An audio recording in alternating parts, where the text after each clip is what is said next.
तो चलिए बच्चों आगे बढ़ते हैं, अगले टॉपिक की तरफ जाते हैं। Name of the topic is ABC, activity based costing. बच्चों ये टॉपिक तुमने ग्रुप 2 मैनेजमेंट अकाउंटिंग में भी पढ़ा है, इधर भी वही टॉपिक है, सिर्फ लेवल ऑफ डिफिकल्टी थोड़ी सी ज़्यादा रहने वाली है, कैलकुलेशंस थोड़े से कॉम्प्लेक्स हो सकते हैं, पर टॉपिक वही है जो तुमने बेसिकली इंटर के अंदर पढ़ा है। ईजी टॉपिक है और इसका जो भी बेसिक आज का जो फर्स्ट लेक्चर है इसका, ये उसके एक्सप्लेनेशन की तरफ है बच्चों, जिसमें मैंने हर चीज़ को छोटी छोटी चीज़ों को मैंने एकदम डिटेल में समझाने की कोशिश की है, विद पिक्चोरियल रिप्रेजेंटेशन, पिक्चर्स भी डाले, फोटोज़ भी डाले, ताकि आप उसको इजीली कोरिलेट कर सको। आई बिलीव आज का लेक्चर आपको बेसिकली टॉपिक की मोर और लेस क्लैरिटी दे देगा। एक बार ये समझ में आ जाता है, फिर आगे तो बस हमको आगे जाके कैलकुलेशन ही करने हैं। करेक्ट, डिफिकल्ट नहीं है टॉपिक, ईजी टॉपिक है। समझ लेते हैं इस टॉपिक का मतलब क्या और इसके कैलकुलेशन कैसे होंगे, उसके अंदर क्या क्या फिगर्स आएंगे, इसके मतलब क्या वो समझ लेते हैं। क्योंकि मेरा बहुत बार का ऑब्जर्वेशन है नहीं कि बच्चे ने इंटर में इस टॉपिक को बस एक मैकेनिकल तरीके से किया हुआ है, लॉजिक पार्ट शायद से कहीं पे तो मिसिंग होता है, तो अंडरस्टैंड करते हैं बच्चों। ठीक है, तो what is activity based costing? Activity based costing का मतलब क्या है बच्चों? इसका कंसेप्ट समझने के लिए बच्चों बेसिकली आपको सबसे पहले ओवरहेड एब्जॉर्प्शन वर्ड का मतलब समझ में आना चाहिए। ओवरहेड एब्जॉर्प्शन ये टर्म तुमने इंटर में भी पढ़ा है, ग्रुप 1 में कॉस्ट अकाउंटिंग के अंदर ओवरहेड टॉपिक में हमने एब्जॉर्प्शन रेट्स निकाले। ABC टॉपिक ग्रुप 2 के अंदर था, पर ऑब्वियसली एक बार वापस रिकैप करते हैं कि ओवरहेड एब्जॉर्प्शन वर्ड का एक्चुअल मतलब क्या होता है। बच्चों आमतौर पे जब भी कोई हम प्रोडक्ट बनाते हैं, उस प्रोडक्ट की सेलिंग प्राइस ये हम हमेशा उस प्रोडक्ट को बेचने के पहले निकालते हैं। करेक्ट ना? मतलब अगर मेरे पास, मैं अगर कोई प्रोडक्ट बना रहा हूँ और बना के बेचने वाला हूँ, तो मेरे पास जो कोई भी कस्टमर आएगा, वो कस्टमर सामान खरीदने के पहले उसको मेरे को कोट करना पड़ेगा कि इस प्रोडक्ट की सेलिंग प्राइस क्या होगी। करेक्ट, मतलब प्रोडक्ट की सेलिंग प्राइस ये हमेशा और हमेशा प्रोडक्ट बनाने के पहले निकाली जाती है। तो बच्चों ऑब्वियसली अगर हमको सेलिंग प्राइस निकालनी है और हमको सामने वाले को सेलिंग प्राइस कोट करनी है, हमको पता होना चाहिए कि हमें कॉम्पिटिटिव मार्केट में बिलोंग करते हैं। मतलब अगर हमने ज़रूरत से ज़्यादा प्राइस रखी तभी भी हमसे कोई खरीदने नहीं आएगा, और अगर हमने ज़रूरत से कम प्राइस रखी तो सामने वाला तो खरीद लेगा, पर हमारा ही एक नुकसान है। जैसे एक बेसिक एग्जांपल लेके चलते हैं कि आपका लेट्स अज्यूम कोई फर्नीचर का शॉप है। करेक्ट, आपका अगर कोई फर्नीचर का शॉप है और अगर आपके पास कोई कस्टमर आता है और बोलता है मेरे को इस डायमेंशन का एक चेयर या एक टेबल या एक बेड बना के चाहिए, whatever may be the case, तो ऑब्वियसली आपको अगर वो पूछेगा कि आप बनाओगे क्या, तो as a seller you will always try to say yes, वहाँ पापा मैं बना के दे दूंगा आपको जैसे चाहिए वैसे। द मोमेंट यू से येस, उसके ऊपर उसका काउंटर क्वेश्चन यही होगा कि आप कितने में दोगे बना के, what should be this, what क्या प्राइस पे आप बेचोगे उसको, कितना लगाओगे उस चीज़ का।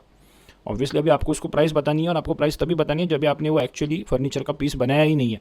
तो आपको अभी उसको प्राइस जो बतानी है वो आपको बिना आपको एक्चुअल कॉस्ट कितनी इनकर हुई है वो पता किए आपको बेसिकली उसको बतानी है। अभी समझने की कोशिश करो, लेट्स अज्यूम उसका करेक्ट प्राइस है 5,000। अगर आपने 5,000 की जगह पे 5,500-6,000 भी बोल दिया, तभी भी याद रखना है कि वो कस्टमर ऐसा है कि वो उस मार्केट को बिलोंग करता है जहाँ पे आप नहीं, बहुत सारे सेलर्स हो। तो आप अगर 6,000 बोलोगे और उसको कहीं पे 5,000 में मिल गया तो आपसे वो खरीदेगा नहीं। और अगर आपने लेट्स अज्यूम 4,500 बोल दिया तो वो आपसे तो खरीद लेगा, पर आपने खुद का ही 500 रुपये का नुकसान करवा लिया, क्योंकि जिस चीज़ को आप 5,000 में बेच सकते थे उसको आप 4,500 में ही बेच रहे हो। तो आपको अगर आपको एक्चुअल करेक्ट प्रॉफिट कमाना है तो आपको करेक्ट प्राइस कोट करना जरूरी है। So the obviously the point two give him the correct price, इसके लिए आपको अगर उसको सामने वाले को करेक्ट प्राइस बतानी है तो उसके पहले आपको सबको पता होना चाहिए कि आपको उसके लिए पता होना चाहिए कि आपकी उस प्रोडक्ट का बनाने का कॉस्ट कितना इंकर होने वाला है। Unless you know the cost of the product you can not quote him the selling price. तो अभी आप क्या करोगे, आप उस प्रोडक्ट की कॉस्ट कैलकुलेट करने की कोशिश कर रहे हो, तभी जब भी आपने उस प्रोडक्ट को बनाया ही नहीं है, तो ऑब्वियसली ये जो प्रोडक्ट की कॉस्ट कैलकुलेट की जा रही है वो पूरी और पूरी एस्टिमेशन बेसिस पे की जा रही है। तो अभी आप ही सोचो इस सेलर के एंगल से, अभी आपको सामने वाले को कॉस्ट बतानी है, कॉस्ट कैलकुलेट करनी है, जिसके बेसिस पे आपको सेलिंग प्राइस कैलकुलेट करनी है। तो आप कॉस्ट में क्या क्या लोगे, तो कॉस्ट में आप सबसे पहले तो उस फर्नीचर के लिए लगने वाला लकड़ा ले लोगे। ठीक है, उस लकड़ा आप अंदाज़ लगा सकते हो, चलो उसको कौन सी तरीके का लकड़े का चाहिए, कितना मटेरियल लगने वाला है, वो आप एक बार अंदाज़ लगा सकते हो। कितना बड़ा उसका, कितना डायमेंशन का उसका वो बेंच है या चेयर है, उसके हिसाब से कितना लकड़ा लगेगा। आप एक बार चाहिए तो आप उसका लेबर भी कैलकुलेट कर लोगे कि बाबा वर्कर को 3 घंटा काम देना पड़ेगा, 4 घंटा देना पड़ेगा, उसका 1 घंटे का इतना रेट है, तो मेरे को ये लेबर की भी कॉस्ट आएगी। तो जो कोई भी डायरेक्ट कॉस्ट है मटेरियल की, लेबर की, उसको एस्टिमेट करना एक फेयरली ईजी काम है।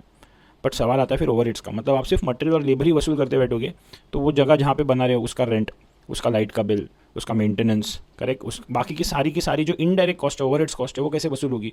अगर हर एक प्रोडक्ट अपनी डायरेक्ट कॉस्ट ही वसूल करेगा तो कंपनी की इनडायरेक्ट कॉस्ट तो कभी वसूल ही नहीं हो पाएगी। इसका मतलब ये हो जाता है कि कॉमन जिम्मेदारी है सारे प्रोडक्ट्स की मिला के कि कंपनी की इनडायरेक्ट कॉस्ट को भी वसूल करे। पर इनडायरेक्ट कॉस्ट एक से भी वसूल नहीं कर सकते, उनको सबसे मिलकर ही वसूल करना है, क्योंकि इस फैक्ट्री के अंदर सबका मिलकर काम चल रहा है। तो सारा का सारा इनडायरेक्ट कॉस्ट, जिसको हम लोग ओवरहेड्स बोलते हैं, उनको सारे के सारे प्रोडक्ट्स में बांटना पड़ेगा on some logical basis. So that process of distributing the indirect cost और overheads amongst all the products on some estimation basis is called as overhead absorption. Overhead absorption मतलब क्या है, सारा का सारा इनडायरेक्ट कॉस्ट या ओवरहेड्स सारे products में किसी ना किसी लॉजिकल बेसिस पे बांटना। और इन्हीं ओवरहेड्स एब्जॉर्प्शन के बारे में हम यहाँ पे बात करने वाले हैं बच्चों। ठीक है, तो अभी देखो, पहला तो सबसे पहले पढ़ लेते हैं हमने क्या लिखा है। देखो, concept of overhead absorption, the price of the product at which it should be sold in the market is always arrived at prior to manufacture of the product. Product बनाने के पहले आप हमेशा उसकी प्राइस निकालते हो। Hence it is arrived on estimation basis and not on actual basis. इसके लिए बिकॉज आप पहले निकाल रहे हो, आपने एक्चुअल में काम नहीं किया, तो ये एस्टिमेशन बेसिस पे ही निकलेगी, एक्चुअल बेसिस पे नहीं निकलेगी। The selling price of the product is dependent upon the cost of manufacturing the product. जितना आपका बनाने का खर्चा है उस हिसाब से आप उसकी सेलिंग प्राइस निकालोगे। करेक्ट, आप ज़्यादा भी कोट नहीं कर सकते, कम भी कोट नहीं कर सकते। तो आपको करेक्ट सेलिंग प्राइस निकालने के लिए करेक्ट कॉस्ट पता होना जरूरी है। Products manufacturing cost comprises of material, labour and overheads. किसी भी प्रोडक्ट की कॉस्ट के अंदर मटेरियल होते हैं, लेबर होते हैं और ओवरहेड्स होते हैं। पर जिसमें से मटेरियल लेबर कौन सी कॉस्ट है, तो डायरेक्ट कॉस्ट है। तो material and labour being the direct cost can be estimated Fairlie easily, उनको हम इजीली निकाल सकते हैं। However, overheads being an indirect cost or a common cost must be distributed amongst all the products on some logical basis. पर because ये indirect cost है, overheads जो एक के लिए नहीं हुई है सबके लिए हुई है, तो उसको सब में बांटना पड़ेगा किसी ना किसी लॉजिकल बेसिस पे। The process of estimating overheads and then distributing it amongst all the products on some logical basis is called as overheads absorption. इसी को हम लोग overheads absorb बोलते हैं। जो कॉमन indirect cost है उसको सारे products के अंदर estimation basis पे लॉजिकली सब में बांटना, इसी को हम बोलते हैं overhead absorption। तो वही लिखा देखो, the process of estimating overheads actual नहीं है बच्चों, ये एस्टिमेटेड फिगर्स है, ये एस्टिमेटेड ओवरहेड्स है, एस्टिमेटेड फिगर्स है, and distributing amongst all the products, और ये सभी प्रोडक्ट्स में बांटेंगे, सिर्फ हमारा प्रोडक्ट बेयर नहीं करेगा, सारे प्रोडक्ट्स बेयर करेंगे ऑन सम लॉजिकल बेसिस, और इसको लॉजिकल बेसिस पे बेसिकली सब में बांटना, इसी को हम बोलते हैं ओवरहेड एब्जॉर्प्शन। तो ओवरहेड एब्जॉर्प्शन का ऑब्वियसली फॉर्मूला होगा budgeted overheads upon the budgeted base. आपको जिस बेस के हिसाब से बांटना है बांटो, but remember the figures are indirect cost and secondly they are the budgeted figures. तो आई बिलीव बच्चों ओवरहेड एब्जॉर्प्शन ये वर्ड का मतलब सबको प्रॉपर्ली समझ में आ गया है। तो बच्चों अगर ओवरहेड एब्जॉर्प्शन वर्ड का मतलब समझा है, तो अभी इसको बांटने के अलग अलग मेथड्स क्या हो सकते हैं इसके बारे में हम बात करते हैं। ठीक है, तो what are the different methods of overhead absorption.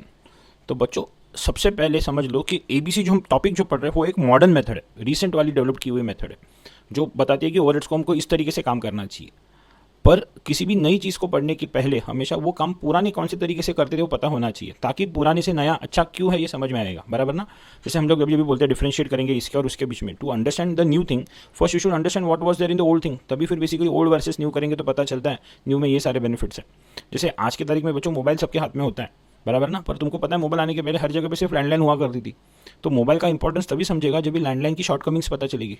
Landline की शॉर्टकमिंग्स होती कि पोर्टेबिलिटी नहीं थी, आपको एक जगह पे खड़ा रह के ही बात करना है, करेक्ट, लिमिटेड, जिसके पास वो पूरा का पूरा डिवाइस सेट है, जिसके पास प्रॉपर कनेक्शन है, जो जिसने डिपॉजिट पे किया है, जिसके पास बेसिकली वो सारी फैसिलिटीज़ थी, जिसके बेसिस पे वो घर पे लैंडलाइन लगा सकता था, वही लोग बेसिकली घर पे लैंडलाइन लगाते थे। हर एक के घर पे लैंडलाइन नहीं होती थी।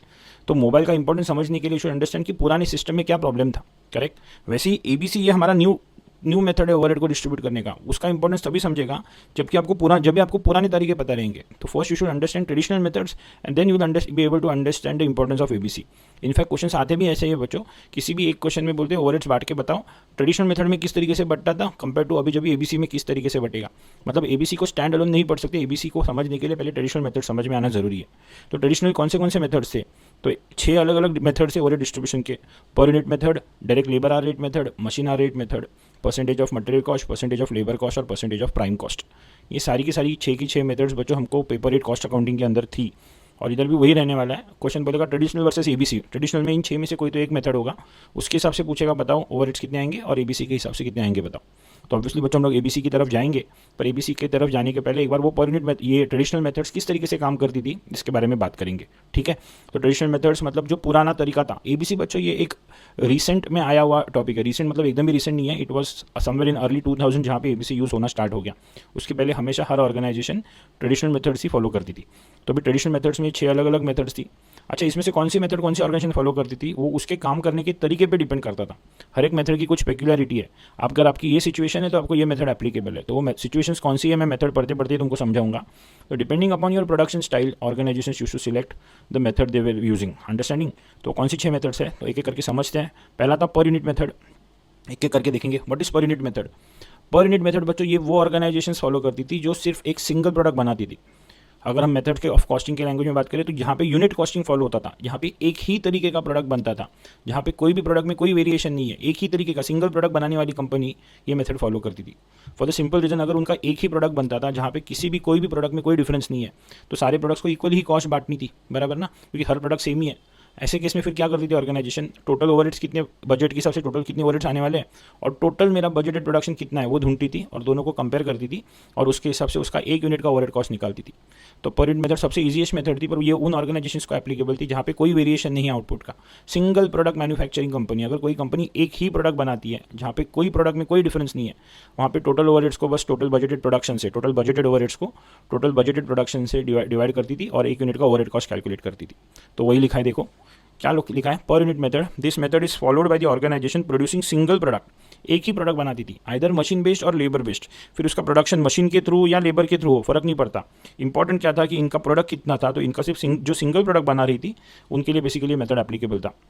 आगे लिखा है where there is no difference between the units produce and all units produce are the same. सारे के सारे प्रोडक्ट जो हम बना रहे हैं वो सेम के सेम रहेंगे, तभी बेसिकली ये मेथड एप्लीकेबल थी। Since all units produce are the same, overheads can be uniformly distributed, because सारे के सारे प्रोडक्ट सेम है, सब में इक्वली ओवरहेड्स बांटे जा सकते हैं, can be uniformly distributed amongst all the products. In this method all units produce bear equal share of overhead cost. इसकी वजह से बिकॉज हर एक प्रोडक्ट सेम है, तो हर एक के ऊपर जो बर्डन करने वाला था ओवरहेड का वो भी सेम ही रहने वाला था। पिक्चरली एग्जांपल से एक्सप्लेन किया। लेट्स अज्यूम हमारी कंपनी ऑयल के बॉटल्स बनाती है और एक सिंगल साइज़ वाली ही ऑयल की बॉटल बनाती है, ऐसा नहीं बनाती कि 1 लीटर आधा लीटर, सब एक ही साइज़ वाली बॉटल बना रही है। अज्यूम करो ऑयल बॉटल मैन्युफैक्चरिंग अगर कंपनी है, तो ऐसे समय पे उसको पता है कि उसकी सारी की सारी बॉटल सेम ही है, कोई डिफरेंस नहीं किसी बॉटल में। तो ऐसे केस में क्या होगा, तो since the company is producing only one product, total budgeted overhead cost will be distributed directly by the total budgeted production to get the overhead to be absorb per unit. जैसे assume करो कि हमको लगता है कि पूरे साल भर के बजट के हिसाब से हमारे ओवरहेड्स का खर्चा 10 लाख होगा, और पूरे बजट के हिसाब से हम साल भर में ऐसी 1 लाख बॉटल्स बनाएंगे, तो हम बोलेंगे हाँ बाबा 10 लाख रुपए का खर्चा है, ये बॉटल्स बेच के ही कमाना है और हमारी सारी की सारी बॉटल्स सेम है। तो अगर मैं 10 लाख रुपया खर्च करके अगर मैं 1 लाख बॉटल्स बना रहा हूँ, तो मेरी हर एक बॉटल के पीछे मेरे को 10 रुपये ओवरहेड्स का वसूल करना है। तो प्रोडक्ट की जो कोई भी कॉस्ट आएगी उसमें 10 रुपये का ओवरहेड्स ऐड करके उसकी टोटल कॉस्ट डिसाइड की जाएगी और उस हिसाब से उसकी सेलिंग प्राइस कैलकुलेट की जाएगी। तो ये सबसे फेयरली है, ईजीएस्ट मेथड है, जहाँ पे तुम्हारे अगर हर एक यूनिट सेम ही है तो बस टोटल ओवरहेड्स को टोटल बजटेड प्रोडक्शन से बांटो, ताकि आपको एक यूनिट के पीछे का खर्चा मिले, सीधा सीधा एक यूनिट का ही खर्चा मिलेगा, एक यूनिट ऑफ फिनिश प्रोडक्ट का, वो उसकी कॉस्ट में आप कंसीडर करके उसकी सेलिंग प्राइस कैलकुलेट करो। So that was the first method which was the per unit method. I believe the first method is clear to everyone. देखो ये सारे मेथड्स इंपॉर्टेंट है, क्योंकि एग्जाम में क्वेश्चन आता है ट्रेडिशनल वर्सेस एबीसी। ट्रेडिशनल में ये 6 में से कोई तो एक मेथड पूछेगा, तो आपको इस मेथड से भी कैलकुलेट करना है और एबीसी के हिसाब से भी कैलकुलेट करना है। तो बच्चों नेक्स्ट मेथड की तरफ जाते हैं। बच्चों सेकंड और थर्ड मेथड एक दूसरे से रिलेटेड है, एग्जाम पर्सपेक्टिव से यही दोनों ज़्यादा इंपॉर्टेंट है। आमतौर पे इन दोनों के ऊपर ही क्वेश्चन होते हैं और ये दोनों सिमिलर भी है, रिलेटेड के साथ साथ सिमिलर भी है। अगर सेकंड समझ में आ रहा है तो थर्ड भी उसी तरीके से कैलकुलेट करना है, ठीक है। तो पहला सेकंड समझ लेते हैं। Second is direct labour hour rate method. Direct labour hour rate method, labour hours को बेस लेके बेसिकली बांटना है। क्या बोलता है मेथड, समझ लेते हैं बच्चों। तो बच्चों कौन सी organisation basically direct labour hour rate method follow करती है, ये वो ऑर्गेनाइजेशंस फॉलो करती है जो बेसिकली एक से ज़्यादा प्रोडक्ट बना रही है। सबसे पहला सीधी बात है ना, क्योंकि अगर एक ही प्रोडक्ट बनाती है जो सारे के सारे सेम है तो फर्स्ट मेथड ही फॉलो करती। तो यहाँ पे तुम एक से ज़्यादा प्रोडक्ट बना रहे हो और ऐसी ऑर्गेनाइजेशंस जिनका मेजॉरिटी ऑफ द जो काम जो लोग करते हैं वो लेबर आवर्स पे डिपेंड करता है, मतलब मैनुअल काम करने वाली कंपनीज जहाँ पे वर्कर्स काम करने के बाद प्रोडक्ट बनता है, ऐसी कंपनीज बेसिकली ये मेथड को प्रेफर करती है। क्यों? क्योंकि बेसिकली अगर मैनुअल काम हो रहा है तो इनके पीछे का एक बेसिक अजम्पशन होता है कि जितना ज़्यादा देर तक वर्कर काम करेगा उतना बेसिकली उस प्रोडक्ट को बनाने के लिए ज़्यादा ओवरहेड का खर्चा आएगा। इसके लिए जो प्रोडक्ट ज़्यादा समय लेगा काम करने के लिए उसको ज़्यादा ओवरहेड का कॉस्ट बेयर करना चाहिए। एग्जांपल के थ्रू समझाता हूँ मैं, क्या लिखा है देखो एक बार। वो बोल रहा है this method is followed bye those organisations. दो चीज़ें, एक producing more than one product का तो रीज़न सिंपल समझ में आता है, क्योंकि अगर हम एक ही प्रोडक्ट बनाते हैं बेसिकली तो हमको बेसिकली फर्स्ट मेथड ही एप्लीकेबल है, मतलब एक से ज़्यादा प्रोडक्ट होनी चाहिए। पर उसके साथ और एक चीज़ क्या लिखी है, where majority of the work of the product is manual और लेबर बेस्ड। और सेकेंडली जो मेन काम है या ज़्यादा जो काम है वो मैनुअली या फिर लेबर बेस्ड है। जैसे सोचो फॉर एग्जांपल कोई हैंडीक्राफ्ट वाली कंपनी है, तो यहाँ पे हैंडीक्राफ्ट बेस्ड काम कर रहा है और हैंडीक्राफ्ट तो बेसिकली मैनुअल वर्क है, तो एक ऐसा पीस है जिसके ऊपर 2 घंटे का हैंडीक्राफ्ट का काम करने के बाद में वो काम खत्म हो सकता है, जबकि एक दूसरा पीस है जिसको 10 घंटे लगते हैं हैंडीक्राफ्ट का काम करने के लिए। ऑब्वियसली बच्चों जितना ज़्यादा देर तक वर्कर काम करेगा उतना ज़्यादा देर तक लाइट का बिल आते जाएगा, उतनी ज़्यादा देर तक फैक्ट्री के रिसोर्सेज यूज़ होंगे। तो क्या हम बोल सकते हैं जो प्रोडक्ट ज़्यादा समय ले रहा है, बेसिकली जो प्रोडक्ट 10 घंटा लगा रहा है उसके लिए तो ज़्यादा खर्चा होगा लाइट का बिल का, बाकी के रिसोर्सेज का, और जो प्रोडक्ट का काम जल्दी खत्म हो रहा है 2 घंटे में खत्म हो रहा है उसके वजह से रिसोर्सेज भी कम इस्तेमाल हो रहा है। तो इसका ही मतलब ये है कि जो प्रोडक्ट ज़्यादा समय लगाएगा उसको ज़्यादा कॉस्ट बेयर करनी चाहिए, जो प्रोडक्ट कम समय लगाएगा उसको कम कॉस्ट बेयर करनी चाहिए। जिसका मतलब ये है कि हम लेबर आवर्स को बेस लेके बेसिकली ओवरहेड्स को बांट सकते हैं। तो अगर हमारा ऐसा काम करने का तरीका है तभी हम basically direct labour hour rate method follow करते हैं। तो वही लिखा है देखो। तो इसके लिए 2 चीज़ें हैं, एक से ज़्यादा प्रोडक्ट होना चाहिए और सेकेंडली जो मेजॉरिटी ऑफ द काम जो है वो लेबर बेस्ड या मैनुअल होना चाहिए, मशीन्स के थ्रू नहीं होना चाहिए, लेबरर्स के थ्रू होना चाहिए। इसके लिए इस मेथड का नाम है लेबर आवर रेट मेथड। इसके लिए लिखा देखो आगे, hence overheads are absorbed using direct labour hours as base. तो डायरेक्ट लेबर आवर्स को बेस लेके हम हमारे ओवरहेड्स को बांटने की कोशिश करेंगे।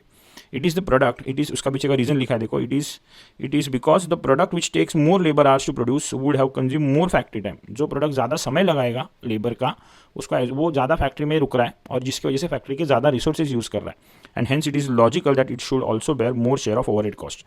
तो जो ज़्यादा फैक्ट्री के रिसोर्सेज यूज़ कर रहा है उसको ज़्यादा ओवरहेड्स का खर्चा भी तो बेयर करना चाहिए। तो इसके लिए लिखा है this method is use in handicraft industry, furniture manufacturers, देखो हैंडीक्राफ्ट में मैनुअल वर्क होता है, फर्नीचर का काम भी मैनुअली ज़्यादा होता है, and other skilled labour job oriented companies, या फिर ऐसी कोई भी कंपनी जहाँ पे स्किल्ड लेबर इस्तेमाल किया जाता है। तो लेबर जितना ज़्यादा यूज़ करेंगे रिसोर्सेज, उतना ज़्यादा बेसिकली जितना ज़्यादा समय इस्तेमाल करेंगे उतना ज़्यादा फैक्ट्री का कॉस्ट भी वो जॉब बेयर करेगा। तो एक एग्जांपल के थ्रू लिखा, देखो लेट्स अज्यूम हमारा फर्नीचर शॉप है, फर्नीचर का हमारा बिजनेस है, assume we only produce 2 products, हम 2 तरीके के प्रोडक्ट ही बनाते हैं, रियलिटी में ज़्यादा हो सकते हैं, हम चेयर्स बनाते हैं और हम टेबल्स बनाते हैं। ओवरहेड की कैलकुलेशन करनी है, एब्जॉर्प्शन की, मतलब ही बच्चों याद रखो तुम्हारी सारी की सारी जो फिगर्स होनी चाहिए वो बजटेड होनी चाहिए, करेक्ट। तो हमने सबसे पहले अंदाज लगाना है कि साल भर में मैं कितने, मेरे को कोई एक चेयर की ऑर्डर आई तो मैं एक चेयर के एंगल से नहीं सोचेगा, मैं साल भर में कितना काम करेगा उसका डेटा निकालेगा पहला। तो साल भर का मेरा बजटेड प्रोडक्शन, मुझे लगता है साल भर में मैं 1000 चेयर्स बनाएगा ऐसे, और साल भर में मैं 200 टेबल बनाएगा। अच्छा ये तो नंबर ऑफ यूनिट्स हो गए, पर ये क्या दोनों यूनिट सेम है क्या? नहीं है, दो अलग अलग प्रोडक्ट है, तो दोनों को सेम ओवरहेड्स तो बांटे नहीं जा सकते। हम क्या कर रहे हैं, लेबर आवर्स को बेस लेके ओवरहेड्स बांट रहे हैं। तो हम ढूंढेंगे एक टेबल को बनाने के लिए और एक चेयर को बनाने के लिए कितने लेबर आवर्स लगते हैं। तो मुझे लगता है कि एक चेयर को बनाने के लिए 5 घंटे लगते हैं और एक टेबल को बनाने के लिए 10 घंटे लगते हैं। बट वापस 1:2 के रेशियो को बेस लेकर मैं बांट नहीं सकता मैं डायरेक्ट ओवरहेड्स, क्यों? क्योंकि ये जो है याद रखना बच्चों, ये 1 यूनिट का है, जबकि ओवरहेड का जो फिगर है वो 1 यूनिट का नहीं है, वो सारी की सारी फैक्ट्री का मिला के है। तो अगर ओवरहेड सारी की सारी फैक्ट्री मिला के, तो टोटल लेबर आवर्स भी जो होने चाहिए वो एक के नहीं होने चाहिए, वो टोटल बेसिस पे होने चाहिए, सबके मिला के होने चाहिए, करेक्ट। तो कैसे निकालेंगे, तो हम बोलेंगे 1000 यूनिट्स बनाएंगे और हर यूनिट के लिए 1000 चेयर बनाएंगे और हर चेयर के लिए 5 घंटे लगते हैं, तो सारे चेयर्स का मिला के 5000 घंटा बच्चों काम करेंगे हम लोग, करेक्ट। और वैसे ही 200 टेबल बनाने वाले हैं और हर टेबल के लिए 10 घंटा लगता है, तो सारे के सारे टेबल्स को मिला के 2000 घंटा काम होगा, करेक्ट ना। ये अभी याद रखना, ये एक का नहीं है, ये सबका मिला के है, प्लस उसके लिए एक प्रोडक्ट के लिए लगने वाला कितना समय है वो भी कंसिडर किया गया है। तो टोटल 5000 घंटे चेयर्स के लिए, टोटल 2000 घंटे टेबल्स के लिए, तो टोटल 7000 घंटा बेसिकली हमारा वर्कर्स काम करेगा, करेक्ट। तो this is your total budgeted direct labour hours, एक का नहीं है, ये सबका मिला के बजटेड बेसिस पे लेबर आवर्स है। फिर मैं दूसरा ढूंढेगा, ऑब्वियसली जैसे हम हमेशा कैलकुलेट करते हैं, मेरा टोटल बजटेड ओवरहेड्स कितना है, एज्यूमिंग मेरे टोटल बजटेड ओवरहेड्स है 1,40,000। फिर मैं बोलेगा 1,40,000 घंटा काम करके मेरी ओवरऑल फैक्ट्री 7,000 घंटे वर्कर्स, 7,000 घंटे लेबरर्स मेरे ओवरऑल काम करेंगे, जिसका मतलब मैं क्या बोलूँ कि मेरा 1 घंटा जहाँ पे वर्कर काम करेगा, 1 आवर जहाँ पे वर्कर काम करेगा, उसका तो पेमेंट जाएगा ही जाएगा, उसके अलावा ओवरहेड का भी 20 रुपये का खर्चा हो रहा है। तो दैट इज ओवरहेड एब्जॉर्ब पर डायरेक्ट लेबर आवर्स। बच्चों ये जो सारी फिगर्स लिखी है एक एजम्पशन बेसिस पे तुमको समझाने के लिए, करेक्ट। तो मैं बोलेगा 1 घंटा जहाँ पे मेरी फैक्ट्री काम करेगी, मेरे को 20 रुपये का बेसिकली ओवरहेड का खर्चा आता है, करेक्ट ना। फिर अगर किसी ने इसी चेयर की ऑर्डर दी है, तो मेरे को उस एक चेयर की कॉस्ट निकालते वक्त मुझे पता होना चाहिए एक चेयर को बनाने के लिए 5 घंटे लगते हैं, जिसका 1 घंटे का ओवरहेड का खर्चा 20 रुपये है, तो एक चेयर को बेसिकली 100 रुपये का ओवरहेड का कॉस्ट बेयर करना चाहिए।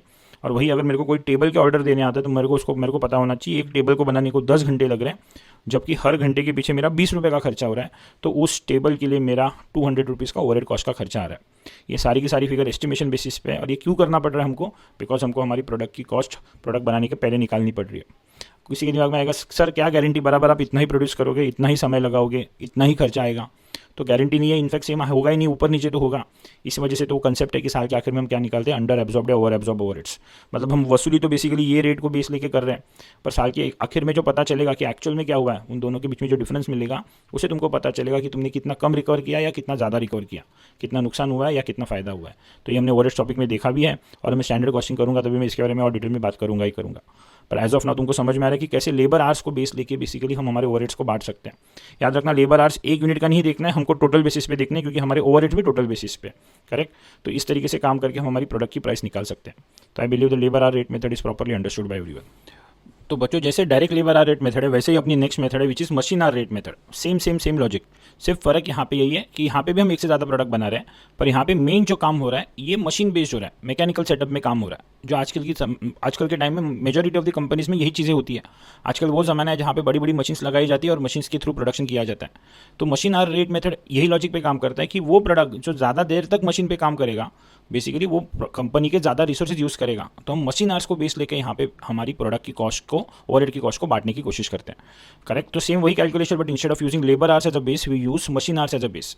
कहाँ पे फॉलो होता है, तो वो कंपनीज में जहाँ पे मैकेनिकल सेटअप होता है, जहाँ पे मशीन्स के थ्रू मेजॉरिटी प्रोडक्शन किया जाता है, ठीक है। तो पढ़ लेते हैं, देखते हैं क्या बोल रहा है। This method is followed bye those organisations producing more than one products. वहाँ पे सेम एक से ज़्यादा प्रोडक्ट होना चाहिए, वरना फर्स्ट मेथड आती, where majority of the work of the product is done on machines, जहाँ पे मेजॉरिटी ऑफ द काम जो है ये मशीन्स के थ्रू किया जाता है, correct. Here overheads are absorb using machine hours as base. हम किसको बेस लेके डिस्ट्रीब्यूट करते हैं? मशीन आर्स को बेस लेके ओवरहेड्स को बांटने की कोशिश करते हैं। अलग अलग बेसिस है ओवरहेड्स की कॉस्ट को बांटने के। तो यहाँ पे मशीन आर्स को बेस लेके ओवरहेड्स बांट रहे हैं। वो प्रोडक्ट जो ज़्यादा मशीन पे काम करता है उसको ज़्यादा ओवरहेड की कॉस्ट बेयर करनी है, and vice versa. The product which takes more manufacturing time on machine, the product which takes more manufacturing time on machine will be assumed to consume more factory resources। बराबर ना? जितना ज़्यादा देर तक machine पे रहा उतना ज़्यादा मशीन का डिप्रिसिएशन आएगा, उतना ज़्यादा लाइट का बिल आएगा, उतना ज़्यादा ऑपरेटर का टाइम खा रहा है, उतना ज़्यादा मशीन के रिपेयर्स के ऊपर उसकी वजह से खर्चा हो रहा है। And hence it is logical that it should bear more burden of factory overheads. और इस वजह से उस प्रोडक्ट को ज़्यादा ओवरहेड की कॉस्ट बेयर करनी चाहिए। तो फिर फाइनली कहाँ पे फॉलो होता है? This method is followed in mechanise setups, जहाँ पे मशीन बेस्ड काम होते हैं, where company use high end machines for production purpose, जहाँ पे मशीन्स के थ्रू प्रोडक्शन होता है। Most of the modern day companies use this method because आज के ज़माने में मशीन्स पे ही ज़्यादा काम किया जाता है। इसके लिए ऐसे जगह पे आमतौर पे ये मेथड फॉलो की जाती है। तो वापस देखो एक एग्जांपल के थ्रू, लेट्स सपोज हमारी पेन मैन्युफैक्चरिंग कंपनी है। पेन बनाने का काम majority of the time machines के थ्रू ही होता है। Assume we produce only 2 varieties of pen, 2 अलग अलग वैराइटीज़ ऑफ पेन बनाते हैं। एक बनाते हैं बॉल पेन और एक बनाते हैं फाउंटेन पेन। 2 अलग अलग तरीके का पेन बनाते हैं, जिसको इंक पेन बोला जाता था पहले। Fountain pen is nothing but ink pen, और एक है बॉल पेन। हम क्या कर रहे हैं? मशीन आर्स को बेस लेके बांट रहे हैं। तो हमको पता है कि एक पेन को बनाने के लिए, लेट्स रूम एक बॉल पेन को बनाने के लिए 1 घंटा लगता है मशीन पे, और एक फाउंटेन पेन को बनाने के लिए 2 घंटे लगते हैं। But we cannot use the ratio of 1:2 because वापस वही लॉजिक कि ये एक प्रोडक्ट का दिया हुआ समय है, जबकि जो हमारी ओवरहेड की जो फिगर होगी वो एक की नहीं रहेगी, वो टोटल रहेगी, वो सारे प्रोडक्ट्स की मिला के आई हुई ओवरऑल फैक्ट्री के ओवरहेड्स है। तो अगर सारी फैक्ट्री के मिला के आए हुए ओवरहेड्स होंगे तो मशीन आर्स भी जो होनी चाहिए वो सारी फैक्ट्री के मिला के होनी चाहिए।